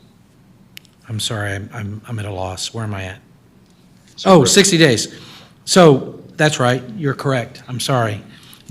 Are y'all comfortable with the 60-day window for purposes of repealing an ordinance? Are these 60 business days or 60 days? These are 60 days. Do I have- Great question. Do I have a discussion? Jonelle, since you're the I'm one who okay caught. with it now. Now Okay. that he brought it back up and everybody understands it's there. Yeah, I apologize. I did mean to bring that back up. Thank you for catching that, by the way. Yes, thank you. So in light of that, do I have a motion to make these changes per our Yeah, discussion? to make the motion that we allow Charlie to make the changes, and then we'll be approving it on paper. Okay. Have a motion. Do I have a second? I second it. Motion and a second. Any further discussion? All those in favor say aye. Aye. Any opposed? Motion carries. Fantastic job, Commission. Fantastic. Wow, that's pretty good, actually. Only an hour and a half for that. I've had these go on 3 hours. All right, so what we'll do is we'll jump back to Article 4, if that's okay with the chair. You all right with that? All right. So Article 4 is Departmental Services. 4.01 starts with our city manager. Section A, the city council shall, upon approval of a majority vote of the city council, appoint a city manager. So would everyone feel more comfortable with me saying whenever it says a vote of the council, that's always been interpreted by me and others as the full city council, but would everyone feel more comfortable? I think that you would if we put full city council in there. Sure. Okay. The city council shall, upon majority vote of the full city council, appoint a city manager who shall be the chief administrative and executive officer of the city and shall be responsible to the city council for the administration of the affairs of the city. The city manager shall be chosen by the city council based solely on executive administrative training, experience, and ability. The council shall fix the compensation of the city manager, and the city manager's compensation may be amended from time to time in accordance with the city manager's experience, qualifications, and performance. The city manager may be removed or suspended with or without cause, subject to any contractual arrangement that may exist between the city council and the city manager, at the discretion of the city council by the affirmative vote of a majority of the full city council. In the absence, disability, or suspension of the city manager, the city council may designate a temporary qualified individual to perform the duties of the office. F, final, the city manager may or may not be a resident of the city of Garden Ridge. When appointed, however, the city manager shall become a bona fide resident of the city of Garden Ridge within 6 months of appointment, and thereafter such residence shall be a requirement of continued employment as a city manager. I will say that of all of this, the issues that usually come up are what is the affirmative vote necessary for hiring and firing the city manager, and should the city manager be required to be a resident? That's always like So I can tell you the city of Rollingwood does not require their city administrator to be a resident because they'd have to buy a $7 million house, which they don't pay enough. So, you know, it's really dependent upon your community and your residential stock and, you know, those types of things. So those are the issues, and now I open it back to the chair. Mayor, why don't you give your perspective with regard to paragraph F? So we don't have $7 million homes necessarily in Garden Ridge. However, what we discussed as a group in December and then again this afternoon was we think 20 miles, within a radius of 20 miles of the city of Garden Ridge, city limits, within 6 months, I think is reasonable. Can I ask a question, Mayor? Please. I'm sorry to interrupt. Would you rather have it in your charter that it says that, or would you rather delete resident requirements entirely and have city council make that decision upon the hiring process? So if you're asking me, I'd rather not have it in there and then put that into, that's a hiring process of the council to make that decision real time based on who we interview or who the council interviews and who's the best choice for that job. I'd prefer to. Those are really the two options. I'd prefer to leave it out if that's the option. Otherwise, 20-mile radius within the city limits within 6 months. So we are very fortunate in the city of Garden Ridge to have our city administrator for the last 20 years live in George Ranch. Not quite 20 years, but city administrator, okay, live in George Ranch. She's 5 minutes from the city. Was closer prior to this building being built, right? Yeah. Yeah, so we're fortunate. Our city secretary, Marissa, lives in Schertz. Our assistant city secretary lives beyond Canyon Lake and has quite the drive. So I'd rather not, if we don't have to, I'd rather not have that restriction as law and let the council, our elected officials, make that decision based on who the best candidate is, if that's the option. Otherwise, we came up with 20 miles. And the thought process behind that, and I actually thought that's what you'd say, and the thought process behind that is that you have an incredible wealth of possible candidates within this jurisdiction. New Braunfels, the other side of Canyon Lake, San Antonio, Schertz, Live Oak, you name the cities that are in the area. And I think if the best qualified candidate lives in Schertz, you really want to make them uproot their family and move into Garden Ridge in order to be the city manager. And that's the policy thought process behind all that. Well, I make the motion, can I? That we delete that requirement of having the manager be a resident. Just delete that sentence. I have a motion. Do I have a second? I'll second it. I have a motion and a second. Any further discussions with deleting item F? All those in favor say aye. Aye. Any opposed? Motion carries. Is everybody comfortable with the voting requirements? In other words, hired and terminated based on a majority vote of the full council? I do have a question about section E. Yes, ma'am. Another alternative for if the city manager is not able to serve, instead of the city council designating an individual, would be for the city manager to designate a city officer or employee to serve as acting city manager? Good. That's a very good question. If that is if that's the preference, I would delete E in its entirety. I can tell you this is in here because most city councils want to have a say in who the acting person is. And in practice, when the city manager appoints an assistant city manager, who then it would typically, I don't know if you have an assistant city manager or not, but if they do appoint an assistant city manager, then the council would then get with the manager and under this section, appoint them in advance, so it's already done. That's the reason why this is in here. Now, I don't know if city council wants to have any say in that or not, but. We'd prefer to leave that in, because since the city council appoints and hires the city manager, the interim or temporary person, I think the council should have that discretion as well, not the city manager. Obviously, we would take the city manager's recommendation if there is one, so based on the circumstance, but I'd prefer to keep the council in charge of that. Weed. We would prefer. Do we need to define temporary? I'm sorry? Is there any requirement to define temporary? I don't think so. I mean, I can't think of every possible scenario, but typically it's going to be pretty clear when this needs to occur. And then do we want to specify any requirements in the charter for education experience for the city manager? Just leave that up to city council. I recommend that you leave that to your personnel policies and your city council's decision-making at the time. Things change.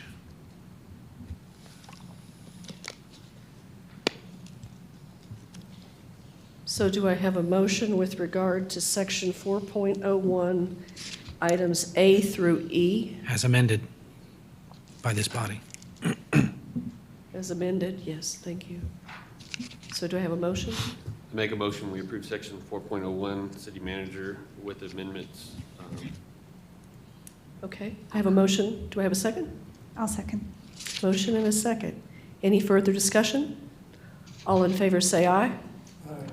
Any opposed? Motion carries. Section 4.02. Now, I will say that this charter, before I read this charter has the city council appointing the city secretary. The way charters are moving, it's moving towards the city manager in a city manager form of government, hiring and firing the city secretary, but that's I would defer to what everybody else says, but that it is out there as an option. I want everybody to be aware of it.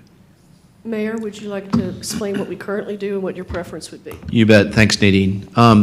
In our discussion today, and with what Charlie just said, what the city of Fort Stockton put together and what other bigger cities probably have is this, where you have a bigger city, you have a city manager, and then you have a city secretary.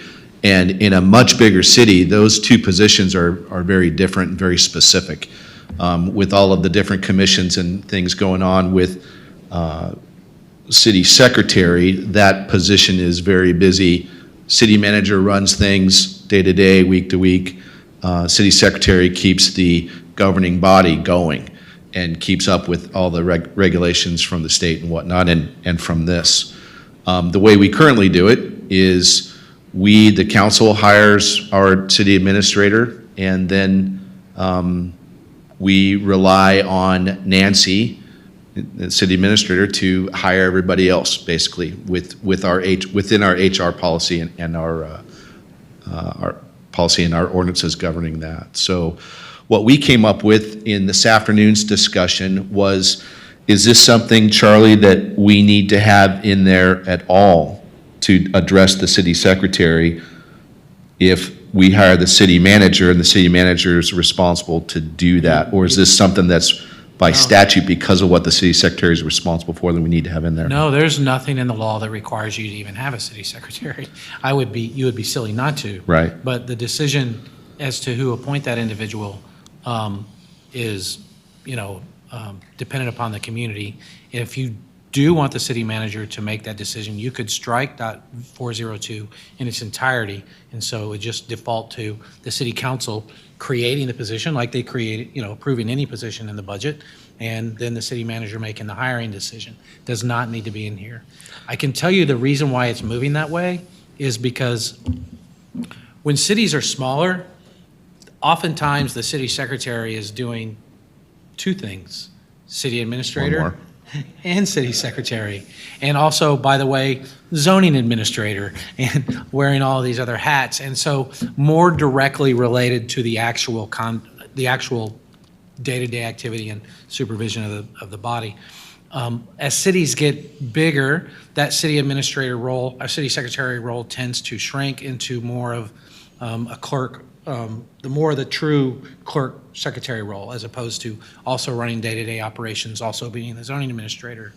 And what happens in a city manager form of government, and I've seen it at least, it's not a lot, but I've seen it 3 times where it went south, where the city secretary was appointed, hired, and fired by the council.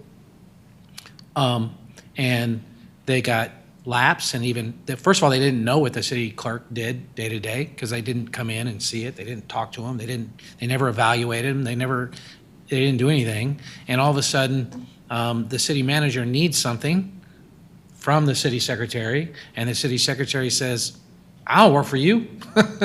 I work for them. And this happened. And in a city manager form of government, that's a very real possibility.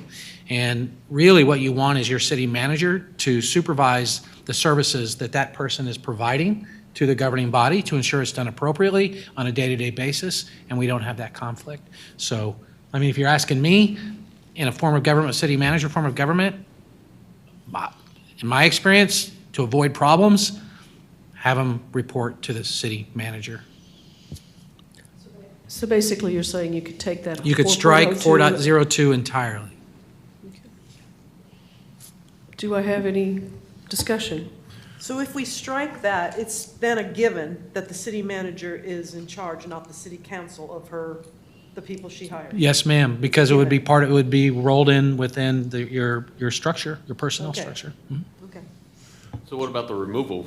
Would the only person that could remove them be the city manager also? Yep, just like any other employee of the city. Yep.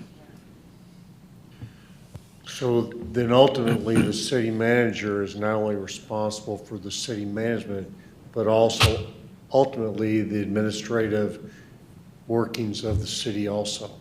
Because if she's the supervisor and of the city secretary, then ultimately she's responsible for everything. She or he is ultimately responsible for all the activities of the city. They are responsible.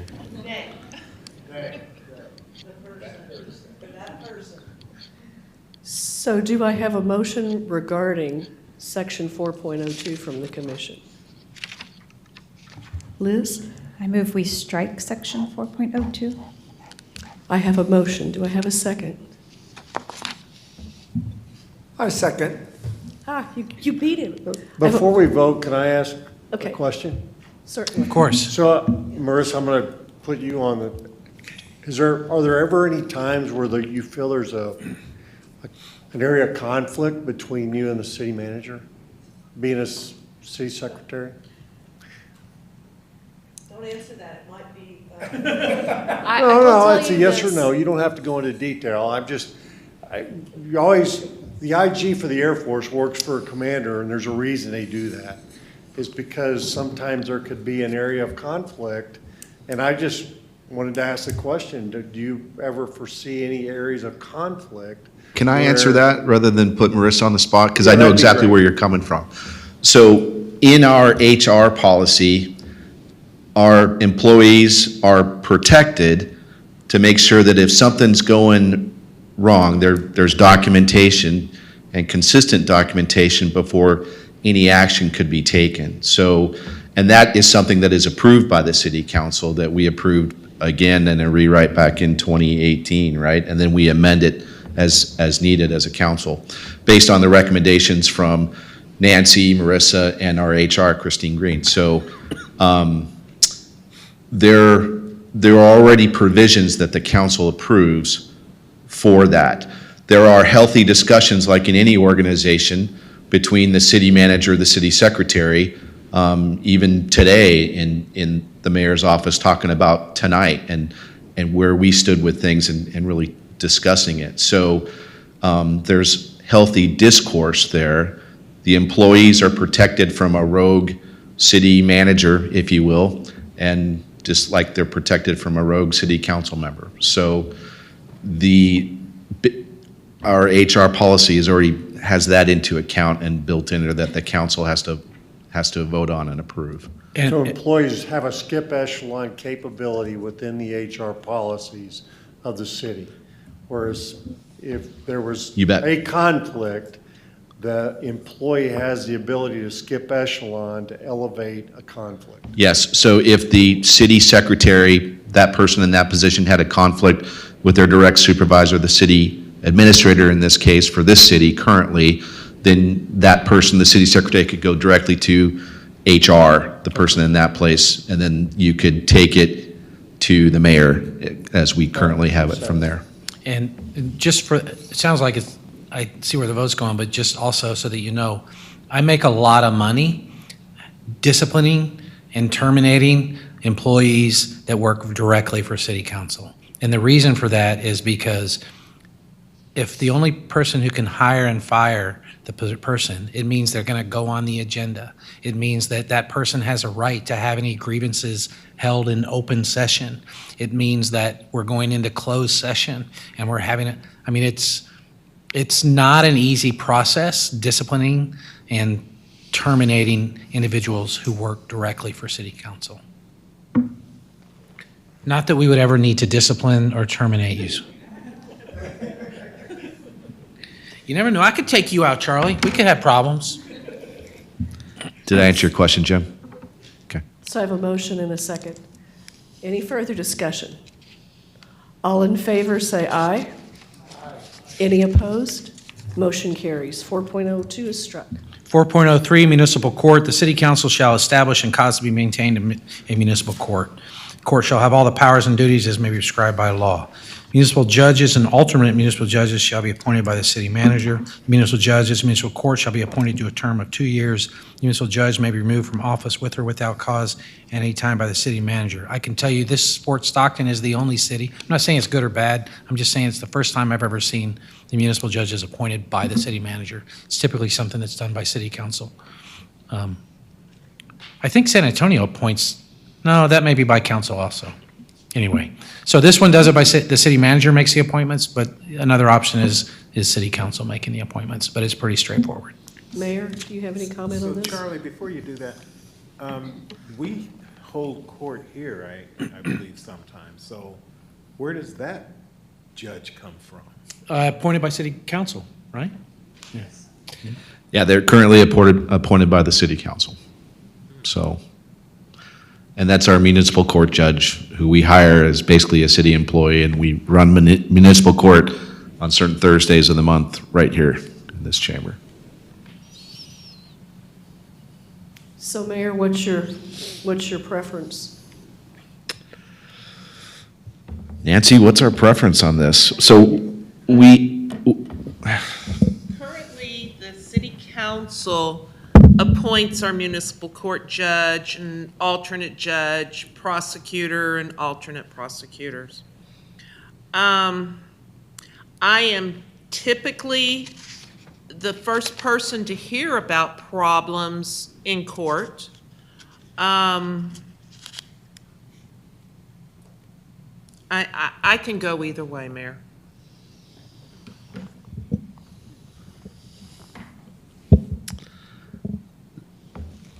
not to straddle the fence on this, but I could go either way on this as well. In our discussion today, our initial part of the discussion, at least from my point of view, was I think the city council should be in charge of hiring our municipal court judge.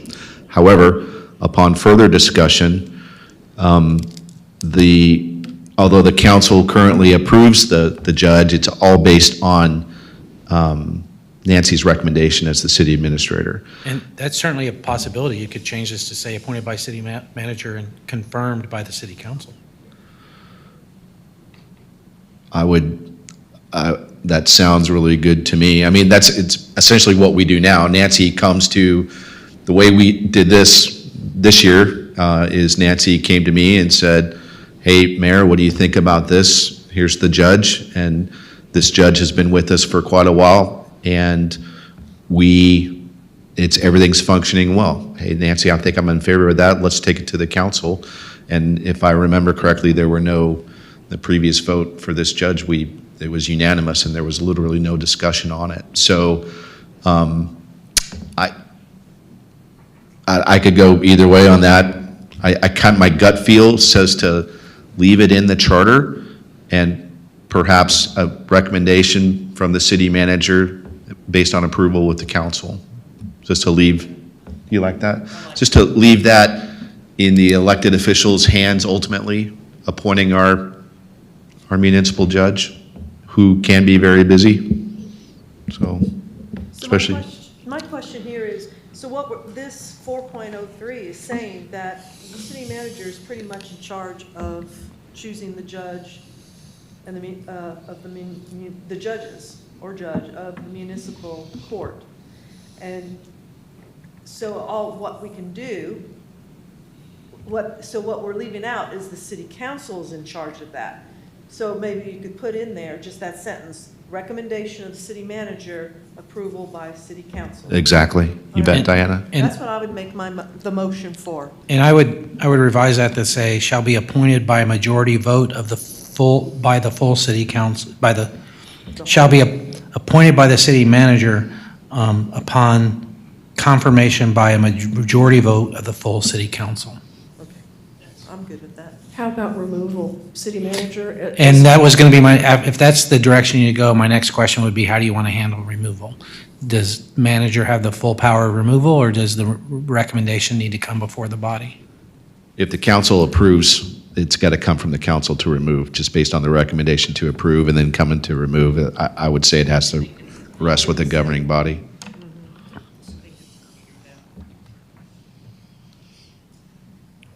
May I also ask the commission, should we put any language in there saying that the judge should be a duly licensed attorney? Or is that unnecessary? Are we a court of record? Yes. Yeah, so they have to be a duly licensed attorney. And another question, what about ex officio clerk of the court? Does that need to be in there? I don't even Something know like- what an ex officio clerk Well, of the something court I was is. reading in the reference material, a statement along the lines of the city secretary or assistant city secretary shall be ex officio clerk of said court. Is there anyone clerking for the court? Oh, well, that would be handled through the personnel, through our typical hiring and personnel So we don't need policies. to put any language in? No. Okay. Good question. So do I have a motion with regard to 4.03 to basically change it to reflect that the city manager approves and the city council a final Recommends. approval? The city manager recommends, I'm council sorry, approves. Recommends and city council approves? Can I have a motion? Somebody? Anybody? I'll make the move that I motion agree with you. to accept those words. Okay, Jonelle was talking. We're going to go ahead and let Jonelle grab that one, and we'll let you, Jim, go as a second. So I have a motion and a second. Any further discussion? All those in favor say aye. Aye. Any opposed? Motion carries. What about the term? That's state law. Okay, okay, That's just a recitation of state law. okay. Okay, section 404, city attorney. The city council shall appoint by affirmative vote of the majority of the full city council a competent, duly qualified, licensed, and practicing attorney in the state of Texas who shall serve as the city attorney. B, the city attorney shall be the legal advisor and attorney for the city and all its departments and officers in the city, and shall represent the city in all litigation except where insurance requirements dictate otherwise. However, the city council may retain special counsel at any time it deems necessary, advisable to represent the city council, the individuals making up the city council, or city employees. City attorney shall review and provide opinions as requested by the city council or city manager on contracts, legal instruments, ordinances of the city, and other city business. The city attorney and any appointed special counsel shall receive compensation as determined by the city council. The city attorney may be removed with or without cause by the affirmative vote of the full city council. The city attorney, with the approval of the city council, may select additional attorneys to act for the city attorney and the city in its representation. This is pretty, if you're asking the city attorney, this is pretty standard, and I like it. If you're not asking the city attorney, then I retract everything I just said. Is on section D, is it as determined by the city council, or would the city manager be more appropriate? City council, Okay. it's my preference. Probably the city manager's preference as well, is my guess. So do I have any further discussion on this, or do I have a motion with regard to section 4.04?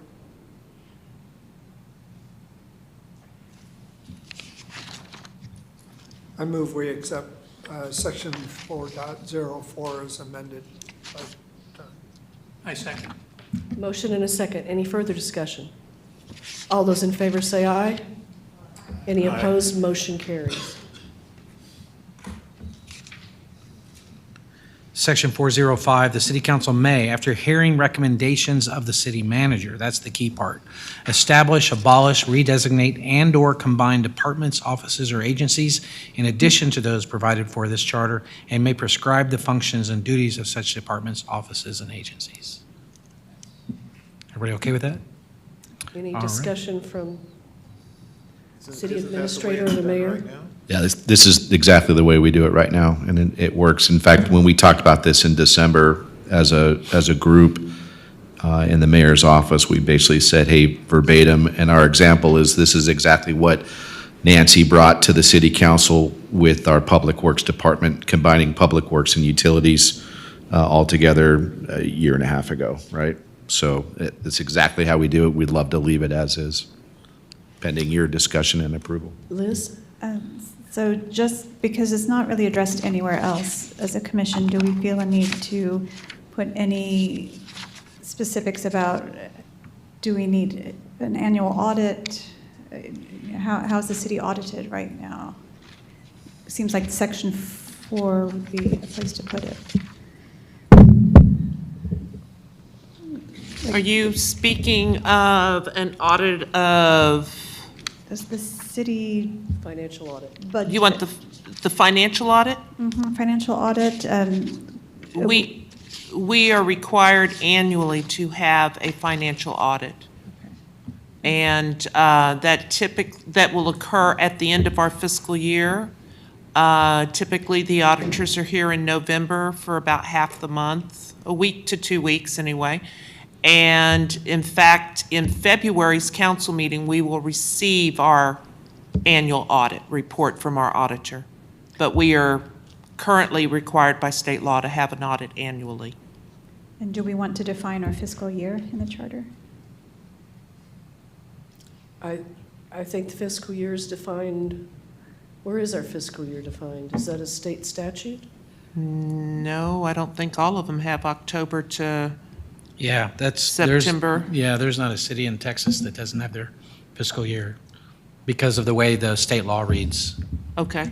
So we're good not having Yeah, to it put doesn't need to be anything in here? nothing needs to be in the charter on this. And the auditor is basically treated as a contractor, which is basically approved by city council as just a standard, any kind of contractor. Liz is catching some great stuff. Oh, yeah, no, absolutely. Any other questions? Do I have a motion with regard to 4.05? Come on, guys. I say we accept 4.05 as written. Have a motion, do I have a second? Second. Motion and a second, any further discussion? All those in favor say aye. Aye. Any opposed, motion carries.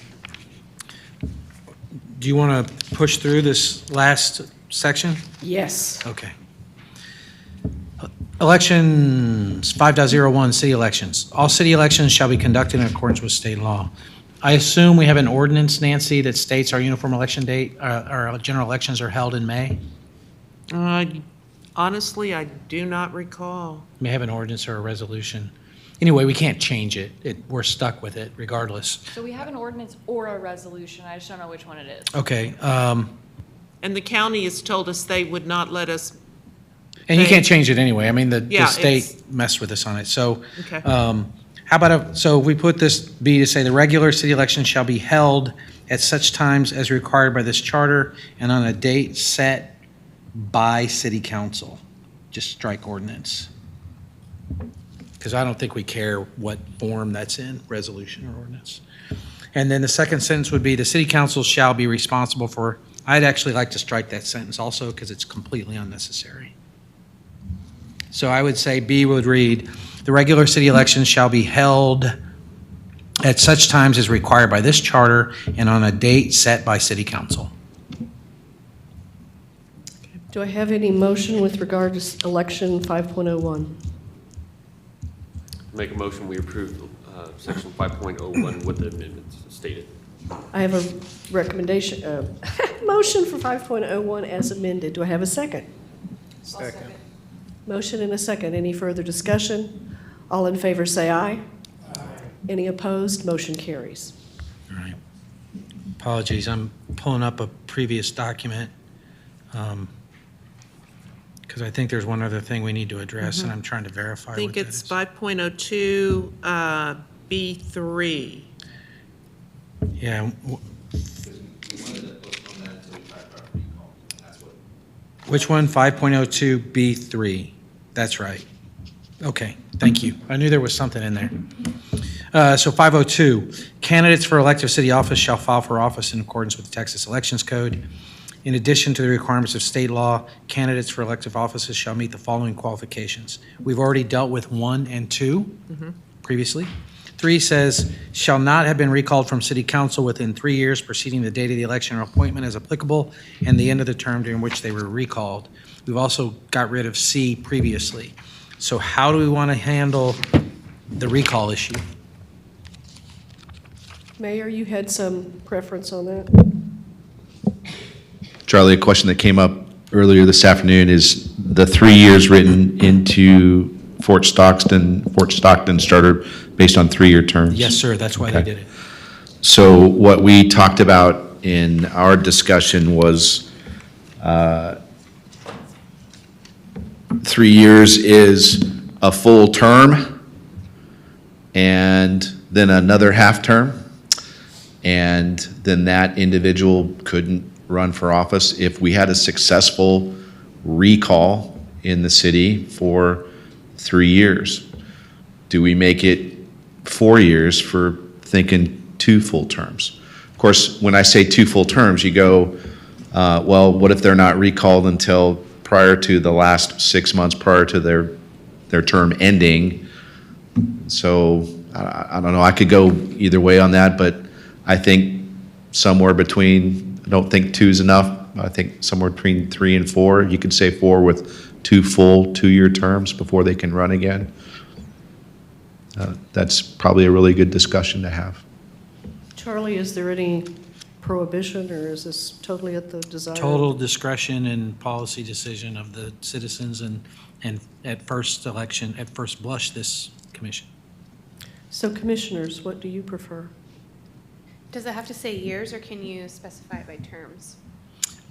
It's difficult for terms, just simply because we don't know when the recall will occur. Anyone else on the commission have a preference, 3, 4 years? What? I just would agree with the 4-year, just because it's a 2-year term, so that would be my only choice. Anybody else? So Danny will make a motion to that regard, or? Sure. I make a motion that we change number 5.02B3 to 4 years, as opposed to the 3 years. I have a I'll second that. motion and a second. Any further discussion? All those in favor say aye. Aye. Any opposed? Motion carries. So do you need anything else on 5.02, Charlie, or you've got everything through previous discussions? That's all I need for 5.02. So we haven't had a whole vote on 5.02, just on 3. Okay, so 5.02A. Yeah, that's the other one. So do we need a vote on 5.02 as amended, or? I thought Yes, we- 5.02 is amended. Okay. So do I have a motion on 5.02 as amended? I move that we adopt section 5.02 as amended. Motion, do I have a second? I second. Motion and a second. Any further discussion? All those in favor say aye. Any opposed? Motion carries. 5.03, I really don't think it's necessary, but sometimes folks like it in here so that the citizens know. It's up to you. The candidate for elective office receiving a majority votes cast shall be declared the winner. Oh, this does say majority votes cast, so we need to change that. Good point. The candidate for elective office receiving, well, I don't know how to word that. I'm going to have to figure out how to word that. But you want it to be plurality.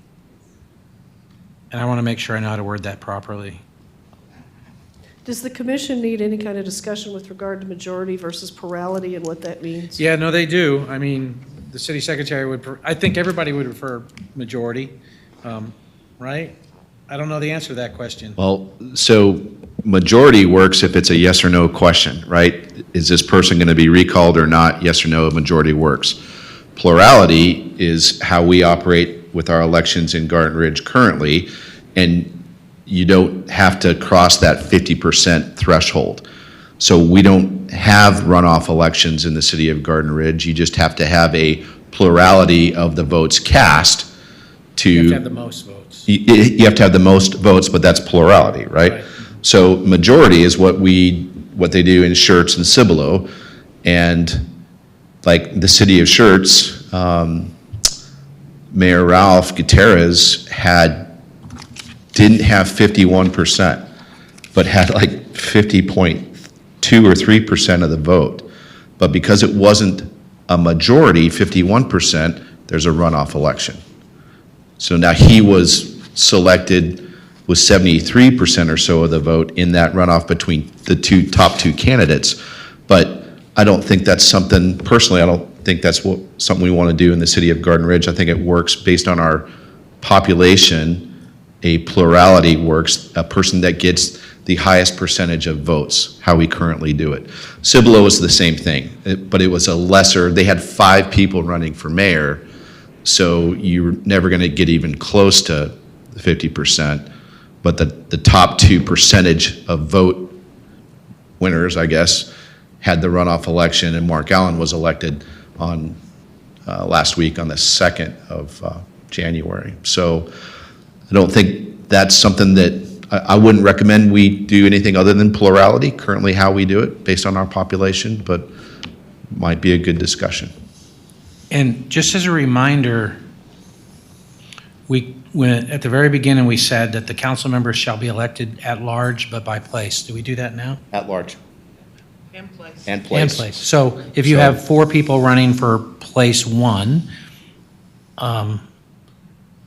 the person who gets the most votes is elected. Okay, all right, good. Just wanted to verify. All right.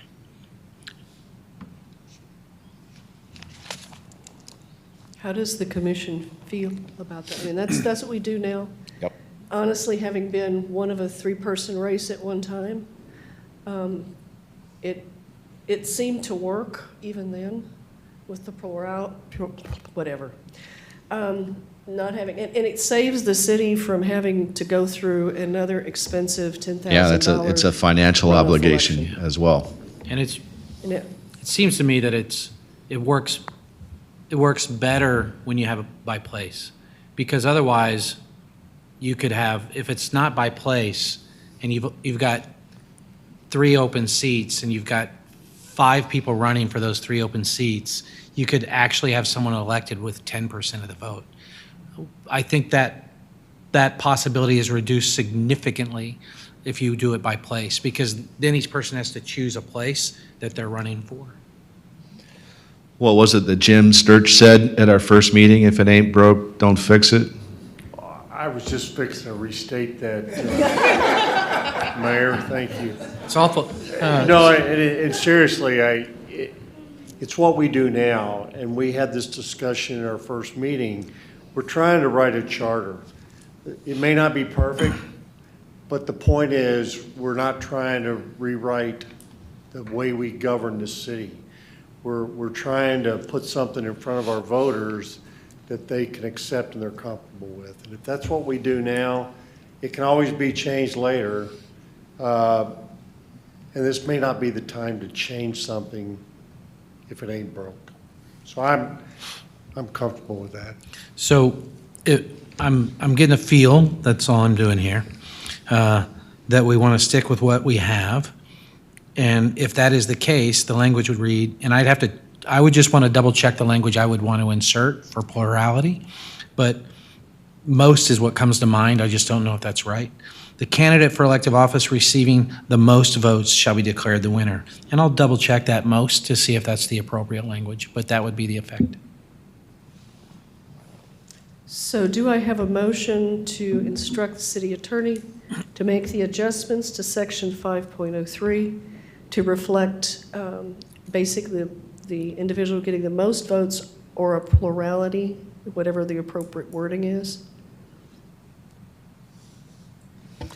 I second that motion you just made. And you said You it have to so make well. I'll make the motion. Please do. Say what she did. It was well done, yeah. I have a Well said. motion and a second. That'll work. Any further discussion? All those in favor say aye. Aye. Any opposed? Motion carries. Yeah, I'll use the language out of the elections code, which says it must receive more votes than any other individual, any other candidate. Must receive more votes than any other candidate. There we go. That's probably the language I'll use. When in doubt, steal from other places. Taking office. Each newly elected person to the city council shall be inducted into office at the first regular city council meeting following the canvass of the votes. Is that consistent with what we do now? No. We actually have a special meeting to canvass the votes, and then at that point, the officers the council is sworn in. I think, again, to reflect what we're currently doing, that would need to be changed. Didn't we talk about this? And Marissa, you said special meeting, the first meeting or as soon as practical. Didn't we talk about that? Yeah. Did we do that already? Yeah, we basically, we were saying, use the same wording that we had for pro tem, Oh, let me pull up what section is it? 4.03. I mean, 3.04. Gosh, I'm just really out of it today. Sorry, guys. That's where the mayor or mayor pro tem is discussed. So I'll 3.04. put my ignorance out. Canvass of votes, does that mean the election has been validated and the votes have been verified? Is that what canvass means? Yes, sir. Or just means they're cast? It means that's the first thing you said. Okay. Is what it means. To verify that in the council's accepting that verification. And let's talk a little bit more about induction. I'm not sure, I could see issues arriving by using the same language we did for the mayor pro tem. Mayor pro tem isn't, I mean, it's, with all due respect to the mayor pro tem, it's not as important as putting new elected officials into office, because the difference is the mayor pro tem, there's probably not going to be an opportunity to act as the mayor during that small amount of time that they're not in office as a mayor pro tem. However, councils can do a tremendous amount of damage while they're still in office, but before their other folks get sworn in. So I prefer not to give much discretion in when they're sworn into office. I prefer that we have a set date. The next regular meeting is a pretty good date, or shall call a special meeting to be set, how do we do it now? So what we currently do now is, because we're a type A general law city, our elected officials have to qualify for office and assume their duties by a certain date. And so we just do it all at the same time at the canvass meeting. Oh, you do? That's what we currently do, right. because we want to Okay. get it accomplished before the deadline, and we don't want their office to be vacant because they didn't qualify in time. Got it. That's because we're a type A general law city. We only have once a month meetings. So we do a special meeting to canvass, and at that same meeting is when they actually assume the duties, qualify for office. We canvass on the last day of the canvassing period usually. And that's never been an issue? Nope. Then we'll just put that language in here if everybody's okay with it. Each newly elected person to the city council shall be inducted into office. Well, let me tell you the problem. Let me tell you, I know you've never had a problem with it, but I'm thinking into the future. A quorum for, I guess they could be sworn in, hold on, no, they can be sworn into office at any time. They don't even have to be sworn into office at a meeting. They can be sworn into office anytime. Can we require a canvas to be a quorum, No, because No. state law says you only need 2 right? to be present for a canvass. And how about they shall take their oath of office within 5 days or something of the canvass of the votes? 2 days, 1 day? I mean, what happens if they don't? What happens if they're out of town? I mean, these are all things that Yeah. I'm thinking about. This is going to be in your charter, that could right? happen, And yes. that could happen. Right. And so, now they can take the oath of office, but they can't, believe it or not, I've had to deal with this. You can't take the oath of office remotely. You have to be physically present in order to Right. take the oath of office. So, How how about if they shall take the oath of office within 5 days or prior to the first regular meeting? And then they can just get in and take the oath of office whenever they want, at or prior to the first regular meeting. Would everybody be okay with that? I'm sorry, I'm not looking at y'all. I'm trying to, it's because it's logistics. So let me ask a stupid question. If someone, okay, they get elected, we canvass the votes, let's say I'm on council, and I decide, I get unelected, and so at the canvass votes, you get basically canvassed in as the incoming council person in. Right, you're place still, of it. right, if you're reelected, you still, Yeah. if you're reelected, you're actually, so let me back up. Okay, but I'm not. Right, I'm going to So back who- up. Who's the Right. council person in that interim, between the canvassing? The and- person who was the previous councilman. Under the Constitution, they hold over in the office. That's why I'm saying councils can do a lot of damage between swearing in. I've seen it happen. They're like, we don't like this new council that came in. We have 3 days.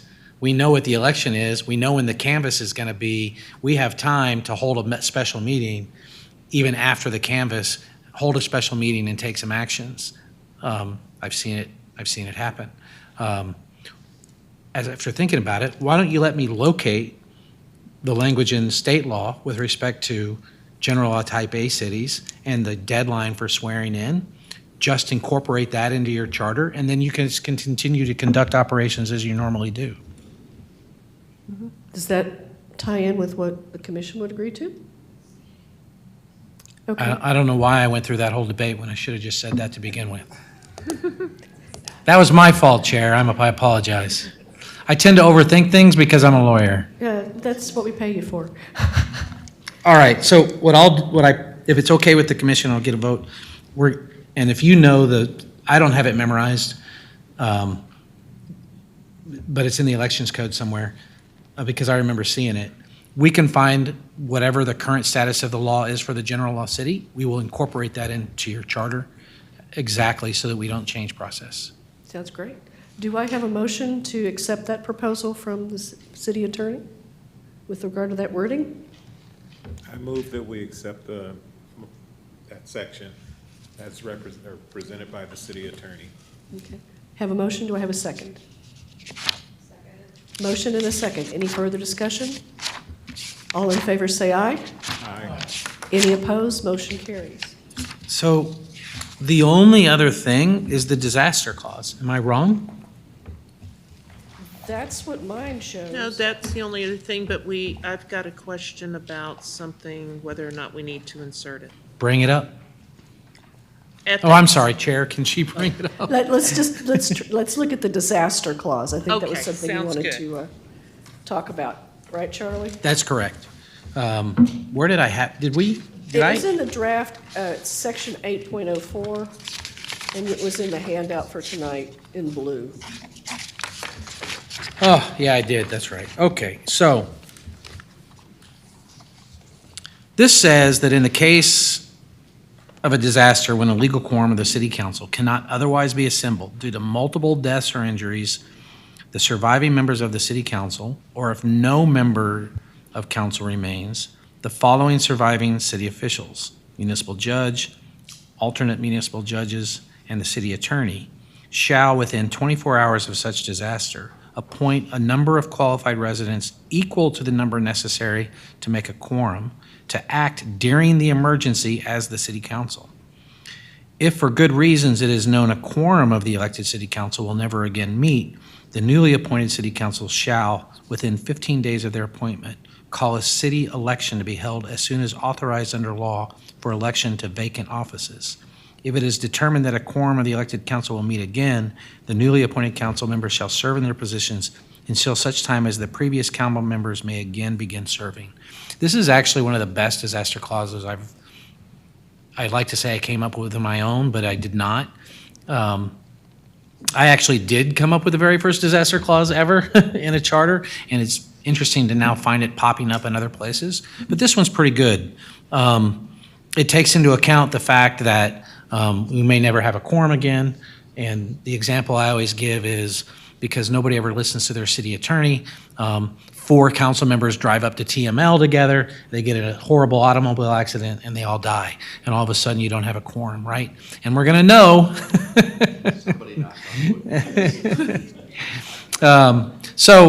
And then it also takes into account situations where 2 of them die and 2 of them are just hurt and they're gonna be out for 2 weeks, in which case you'd still be without you'd have a quorum at that point, yeah. But anyway, I think it takes into account pretty good things, and it puts people who have been appointed by the previous city council in charge of finding the replacements, as opposed to how other disaster clauses are written where some county official is making that decision. So I actually kind of like this. Hopefully you never ever have to use it, and if you do, I'm dead, so nobody can complain that I helped draft it. But at least it's in there for a worst case scenario. I have a question on the number of days within 15 days of their appointment. Should that be a 10-day, for example? That's a good question. I said 15 days. I think we came up with 15 days because it gives them enough time to get organized and to sort things out. Because ultimately, the election will have to occur on a uniform election date, or you'd have to get special permission from the governor, and all that's going to take time anyway. I see. And so that's why. Okay. It just seemed like a long time. It is rather lengthy, given the fact that they're appointed individuals, but they do need time to get appointed, to get situated, to Okay. handle those things. Charlie, I have 2 questions. One, what was the movie that you watched just prior to writing this disaster clause? Was it Red Dawn, War of the Worlds? No. Twister? Here's the true story. It'll be very quick, Jared, I promise. I was city attorney for Buda. Their council chambers are within 20 feet of a rail line and about less than half a block from an intersection of that rail line. And I'm sitting in meetings and I'm hearing these trains. You can literally hear these trains just blowing by city council chambers. And I thought, man, if one of those things derailed our council meeting, it would take out the entire city council, which made me think, well, what do you do then? And that's when I came up with the disaster clause. So what do we do right now if, God forbid, an F5 tornado rolls through Garden Ridge based on an exercise that we did earlier last year? What is our provision right now as a general law type A city? It's the same as if you are a home rule with no disaster clause. And I can attest to what you have to do because although it was not a disaster that took out a quorum of my city council, it was a recall election that took out a quorum of my city council. And as a result of that, I had to convince a district judge that he had the authority to order our election so that we could have a governing body back by, because the recall happened in November, I had to convince the judge that we could that he could order the election so that we could have a governing body by May. But as a result, because none of this, well, of course it wouldn't matter during a recall, right? But in a disaster, we would have no governing body at all, right? Because there would be no authority to appoint or anything. And then we'd have to convince a judge that he has the authority to order the election for the next election, all of which would take longer than this, and we would not have a governing body in place to handle the emergency. Okay. It's the Red Dawn clause, by the way. And I'm old enough to know the great movie Red Dawn. 1984. Thank you. So Wolverines. You think I was joking? It's a great movie.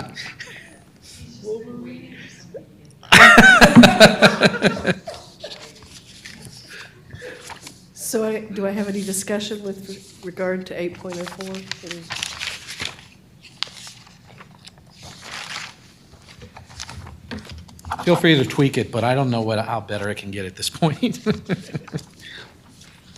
So do I have a motion with regard to accepting 8.04, or? I motion we approve to accept section 8 point, is it 04 or 05? Is it 05? Yeah, well, it'll be appropriately It'll be numbered, but in 804. this section, it's 804. Okay, 804. I have a motion. Do I have a second? Motion and a second. Any further discussion? All those in favor say aye. Aye. Any opposed? Motion carries. There were two things that we were talking about today in our meeting that I just want to ask you about. One is there any penalty for violation of the charter, or do we need a clause that stipulates what happens if someone violates the charter, or what happens? So there is no penalty in this charter for somebody violating the charter. Council could, without any language being in the charter, reprimand an individual council member for violating the charter. The only other option, which I am not in favor of, is putting language in that gives the governing body the authority to remove a seated council member for violating a specific prohibition in the charter.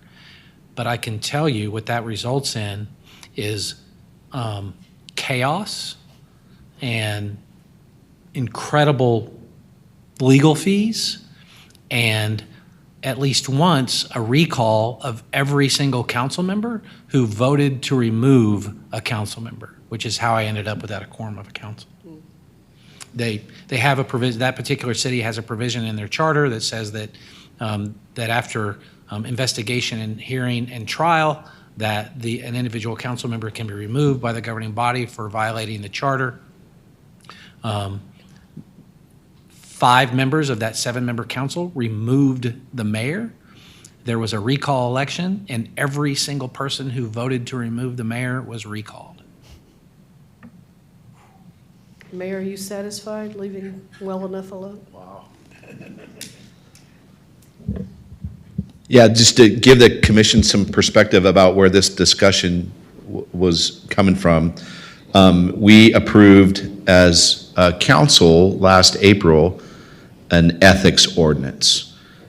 And, bless you, and that ethics ordinance, we had nothing that governed, as a general law type A city, that governed the behavior of our elected officials. And there's other stuff in the ethics ordinance that talks about ethical behavior amongst all city employees, among other things. But then if something is unethical or accused as being unethical, if you will, of a city council member, then what can the city council do as a governing body? We've had the discussion already that only the electorate can now remove somebody from office as an elected official, and obviously for good reason.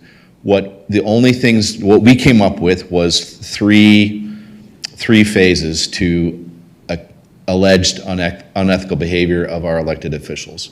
The first one would be written into the ordinance, a verbal counseling between that elected official, the mayor, and or the pro tem, in the case that if it is the mayor, the pro tem, and the city administrator currently. The next one is actually discussing it in a public meeting, in a city council meeting amongst everybody, so it's open record. And then the third penalty, or the third phase of that, is actually voting to censure the elected official. So you would have a discussion, it'd be on the agenda as it was previously. This one would be a vote for censure, and after discussion amongst the council, including the council member with the alleged unethical behavior, a vote of the majority of the council would then censure that individual. However, that's that's the only teeth that the ethics ordinance has to it, because we're a general law type A. So literally immediately, you would hope that that individual would get up and say, okay, I'm out. But no, we just go on to the next item in the agenda and they can vote as required. So, or as they determine. What we were thinking about was, and when we were writing this ethics ordinance a year ago, we were thinking about, hey, why can't we have something that has some teeth in it, that we can penalize them or fine them, a Class C misdemeanor or something like that. And those discussions with our city attorney, not Charlie in this case, but Assistant City Attorney. Assistant City Attorney. So what was kind of brought to our attention was, hey, if you were home rule, you could put some teeth in there, fine them, but you can't as a general law type A, and we left it at that. So that's the background discussion that we have had twice now in the mayor's office of, is this something we want to incorporate or talk about putting into the charter? So, and I don't know the answer to that. Yeah. So, Good question. Those are all good points, Please. actually. I don't know of any other teeth, any other punishment you could have other than removing them from office. I suppose you could, I suppose you could suspend them from office for a period of time. I've never heard of that, but it's your charter. I suppose you could do that. But I can tell you what's going to happen. They're going to sue you, and then you're going to spend a lot of legal fees. I think you would be better served to rely on your citizens to see that this is an inappropriate activity and that they submit a petition for recall and let that political process play out, because then you're only spending, at worst, $10,000 on a special election as opposed to $30,000, $40,000, $50,000, $60,000, $70,000 on legal fees, which, by the way, at this point I'd love for you to spend, but I don't recommend. So that's a really good transition to bring Charlie's point home, that keeping our ethics ordinance, which we plan to do, as is written right now, and not putting anything in the charter at all, our ethics ordinance, if something, an alleged unethical behavior of an elected official came about, our ethics ordinance covers that to eventually make it public. And then hence, the recall process could be started from there, if you will, and proceed. So it is your elected officials working within the law, because of the ordinance is the law in our city, to enforce the charter, if you will, and to assist with the recall process. It's democracy coming together. Sorry. So Mayor, that kind of concludes all the notes, I guess, that I had. Is there any that was on your list that we need to discuss that I've forgotten? No, ma'am, I think that covers everything I had on my list based on all of our discussions. Nancy? Yeah, we just covered the part that I had was, the big question was the ethics ordinance, but we covered that. Marissa? So Charlie, did that cover, have you covered everything that you wanted to cover? I believe that I have. I will know definitively after I go through this whole thing, lay it out as voted on by this body to make sure we haven't missed anything. So what is our next plan of attack, basically? So, so unfortunately for me, I'm going to have to, I will put all of this together. I'm thinking about my schedule tomorrow. It may not be possible. I may not be able to get this to you until Thursday, Wednesday or Thursday, because of my schedule tomorrow. But I hope I will have it to everybody in final form with any notations necessary for your discussion on Saturday, hopefully no later than Thursday, so that we can get it to y'all timely for your Saturday meeting. As some of you know, but not all of you know, I will not be at the Saturday meeting. I had a conflict arise with another client that unfortunately necessitated my presence, as opposed to I can have someone here who has about the same level of experience I do on Saturday, my law partner, Dan Santee. And it's to guide you through the final part of this, which is basically, hopefully, just going to be a review of what we've accomplished, and y'all giving it the final blessing. Yes, Janelle? I have one question. You talked about earlier about changing the charter. Once a charter is inactive, let's say, what's the percentages that are required to change it or whatever? Well, I missed that process Yes. somewhere. Once a charter's been adopted, it can only be amended once every 2 years. So adopted or amended once every 2 years. So once it's been adopted, you get to try this thing on for size for 2 years. And after 2 years, if city council decides, based on whatever input from the citizens, operations, that it needs to be tweaked a little bit, they can, on their own motion, put a charter amendment on the ballot. They can just do it on their own. The other is that the citizens, under state law, if they get 20% of the registered voters of the city to provide a petition with amendments, then city council shall place those on the ballot. But only every 2 years can that occur. Yes, Along those lines, do we, as a commission, want to put something in the charter about reviewing this charter every few years, every 5 to 6 years? I would love for you to do that, because then I will get to come in here and get paid to assist with the charter commission. In the reading material. I didn't make that up. That was a little tongue in cheek, but having said that, in my mind, so I have some clients who have that requirement that it be reviewed every 3 years or 5 years. And my experience is that the folks that are appointed to that commission generally think that they've got to make some change because they've been appointed to review it and provide changes. And so they tend to make changes for change's sake, as opposed to, nope, nothing needs to be reviewed. If you think about it in terms of what this document is, which is the base document for your form of government, which is what you've created, it should be perfect and shouldn't have to change for a very long time. And if it does, your council will know based on, and this is my experience, based on input from its citizens. And if they don't respond to that political input, you will receive a petition to amend your charter. But, those are just my personal thoughts on reviews.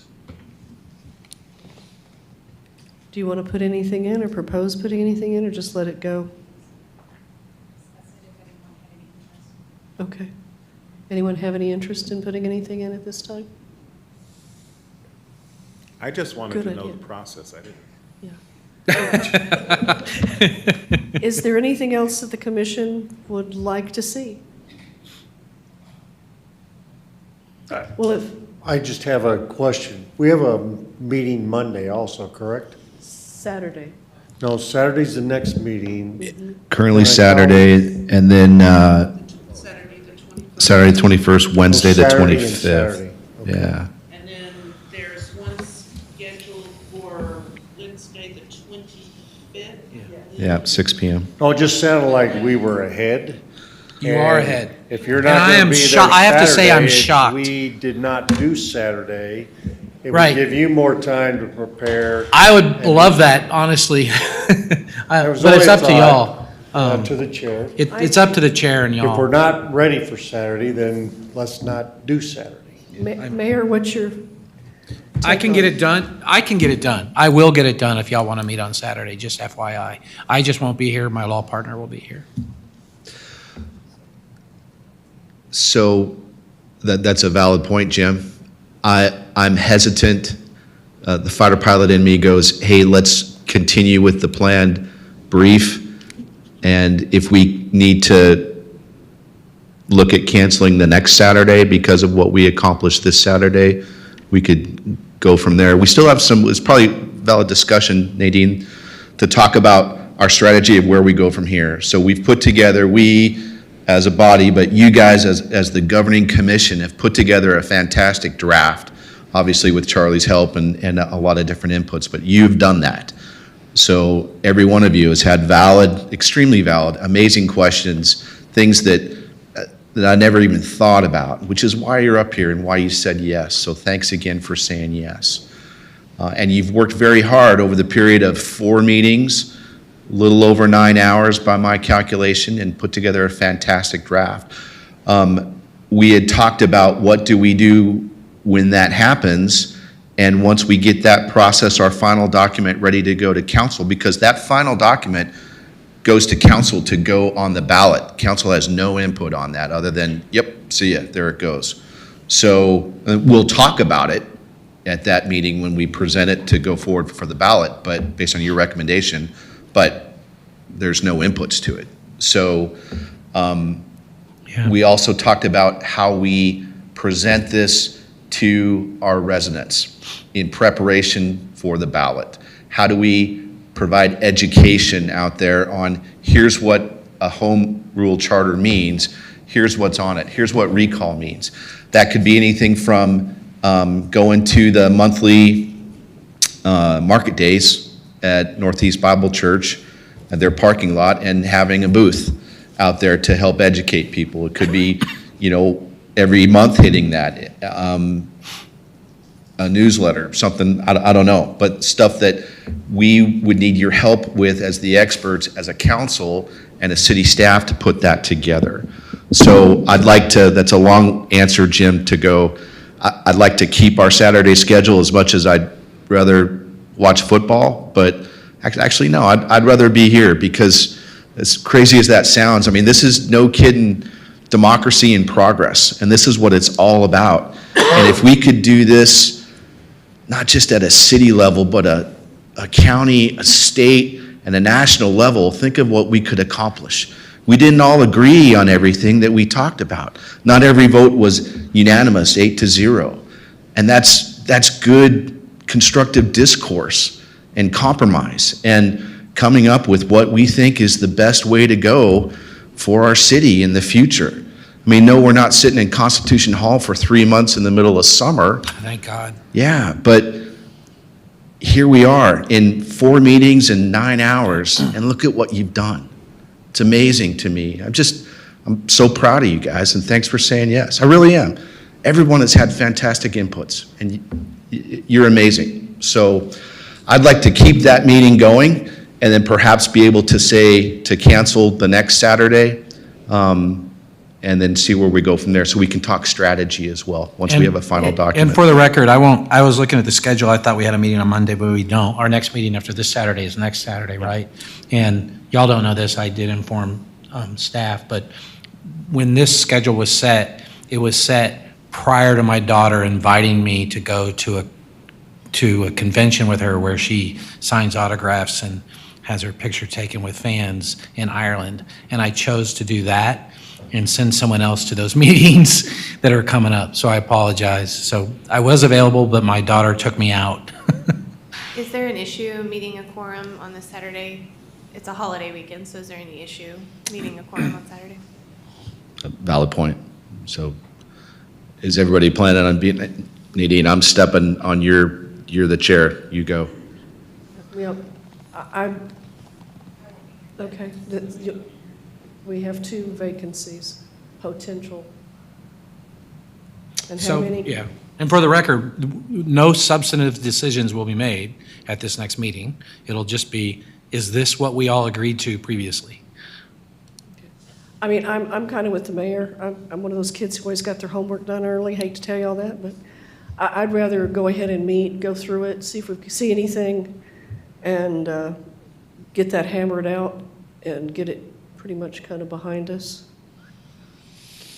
If we're going to have. Yeah, I never got my homework done early, but I never did my homework, for the record. I think we ought to meet Saturday, even if we have 2 people missing, and And will it be go from there. digital by then, that they can look at it when Oh, yeah. they're away? They'll have it. Yeah. They'll have it, and they can submit comments back to Marissa if there's anything they see. Okay, well, with that, I don't want the night to go without profusely thanking Charlie for his hard work on this. This has been absolutely amazing that you've been able to get us through this agenda, Charlie. You've done a fantastic job. Well, it's not on Thank me. you very much. I appreciate that, but it's, I mean, really, I never thought you would be done as soon. And it really is a testament to the work, the clear homework that everybody put in prior to the meeting. You actually read documents and thought about stuff before the meeting and put in the necessary time without going down too many rabbit trails. So really, congratulations. This is I agree with the mayor, and I'm a weird nerd dude, right, that listens to heavy metal, but this is the founding governmental document for this community that the citizens are going to vote on, the very first one, and your names are going to be on it, and that's awesome. It's just absolutely awesome. Good job. Thank you, Charlie. And I think it's a very good document. I think that you'll find you shouldn't have to change it unless things drastically change in this world. Nancy?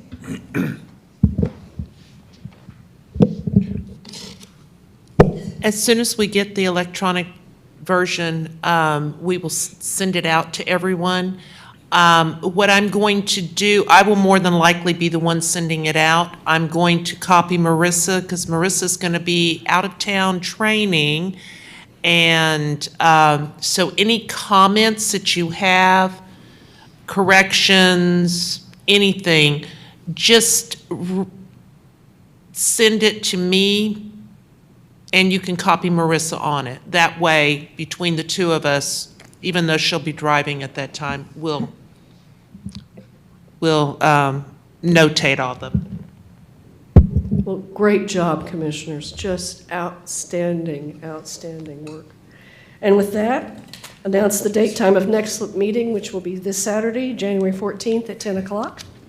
Citizens' comments. Any citizens want to speak at this time? If not, I ask for a motion to adjourn. I have a motion. Do I have a second? Second. Motion second. Any further discussion? All in favor say aye. Aye. Any opposed? Motion carries. We are adjourned. And again, congratulations, guys. TCU is losing 38. My daughter. No, you don't have to go watch that. My daughter sent me an email that said, "Don't even bother coming home. You don't want to watch this game." I said, "Just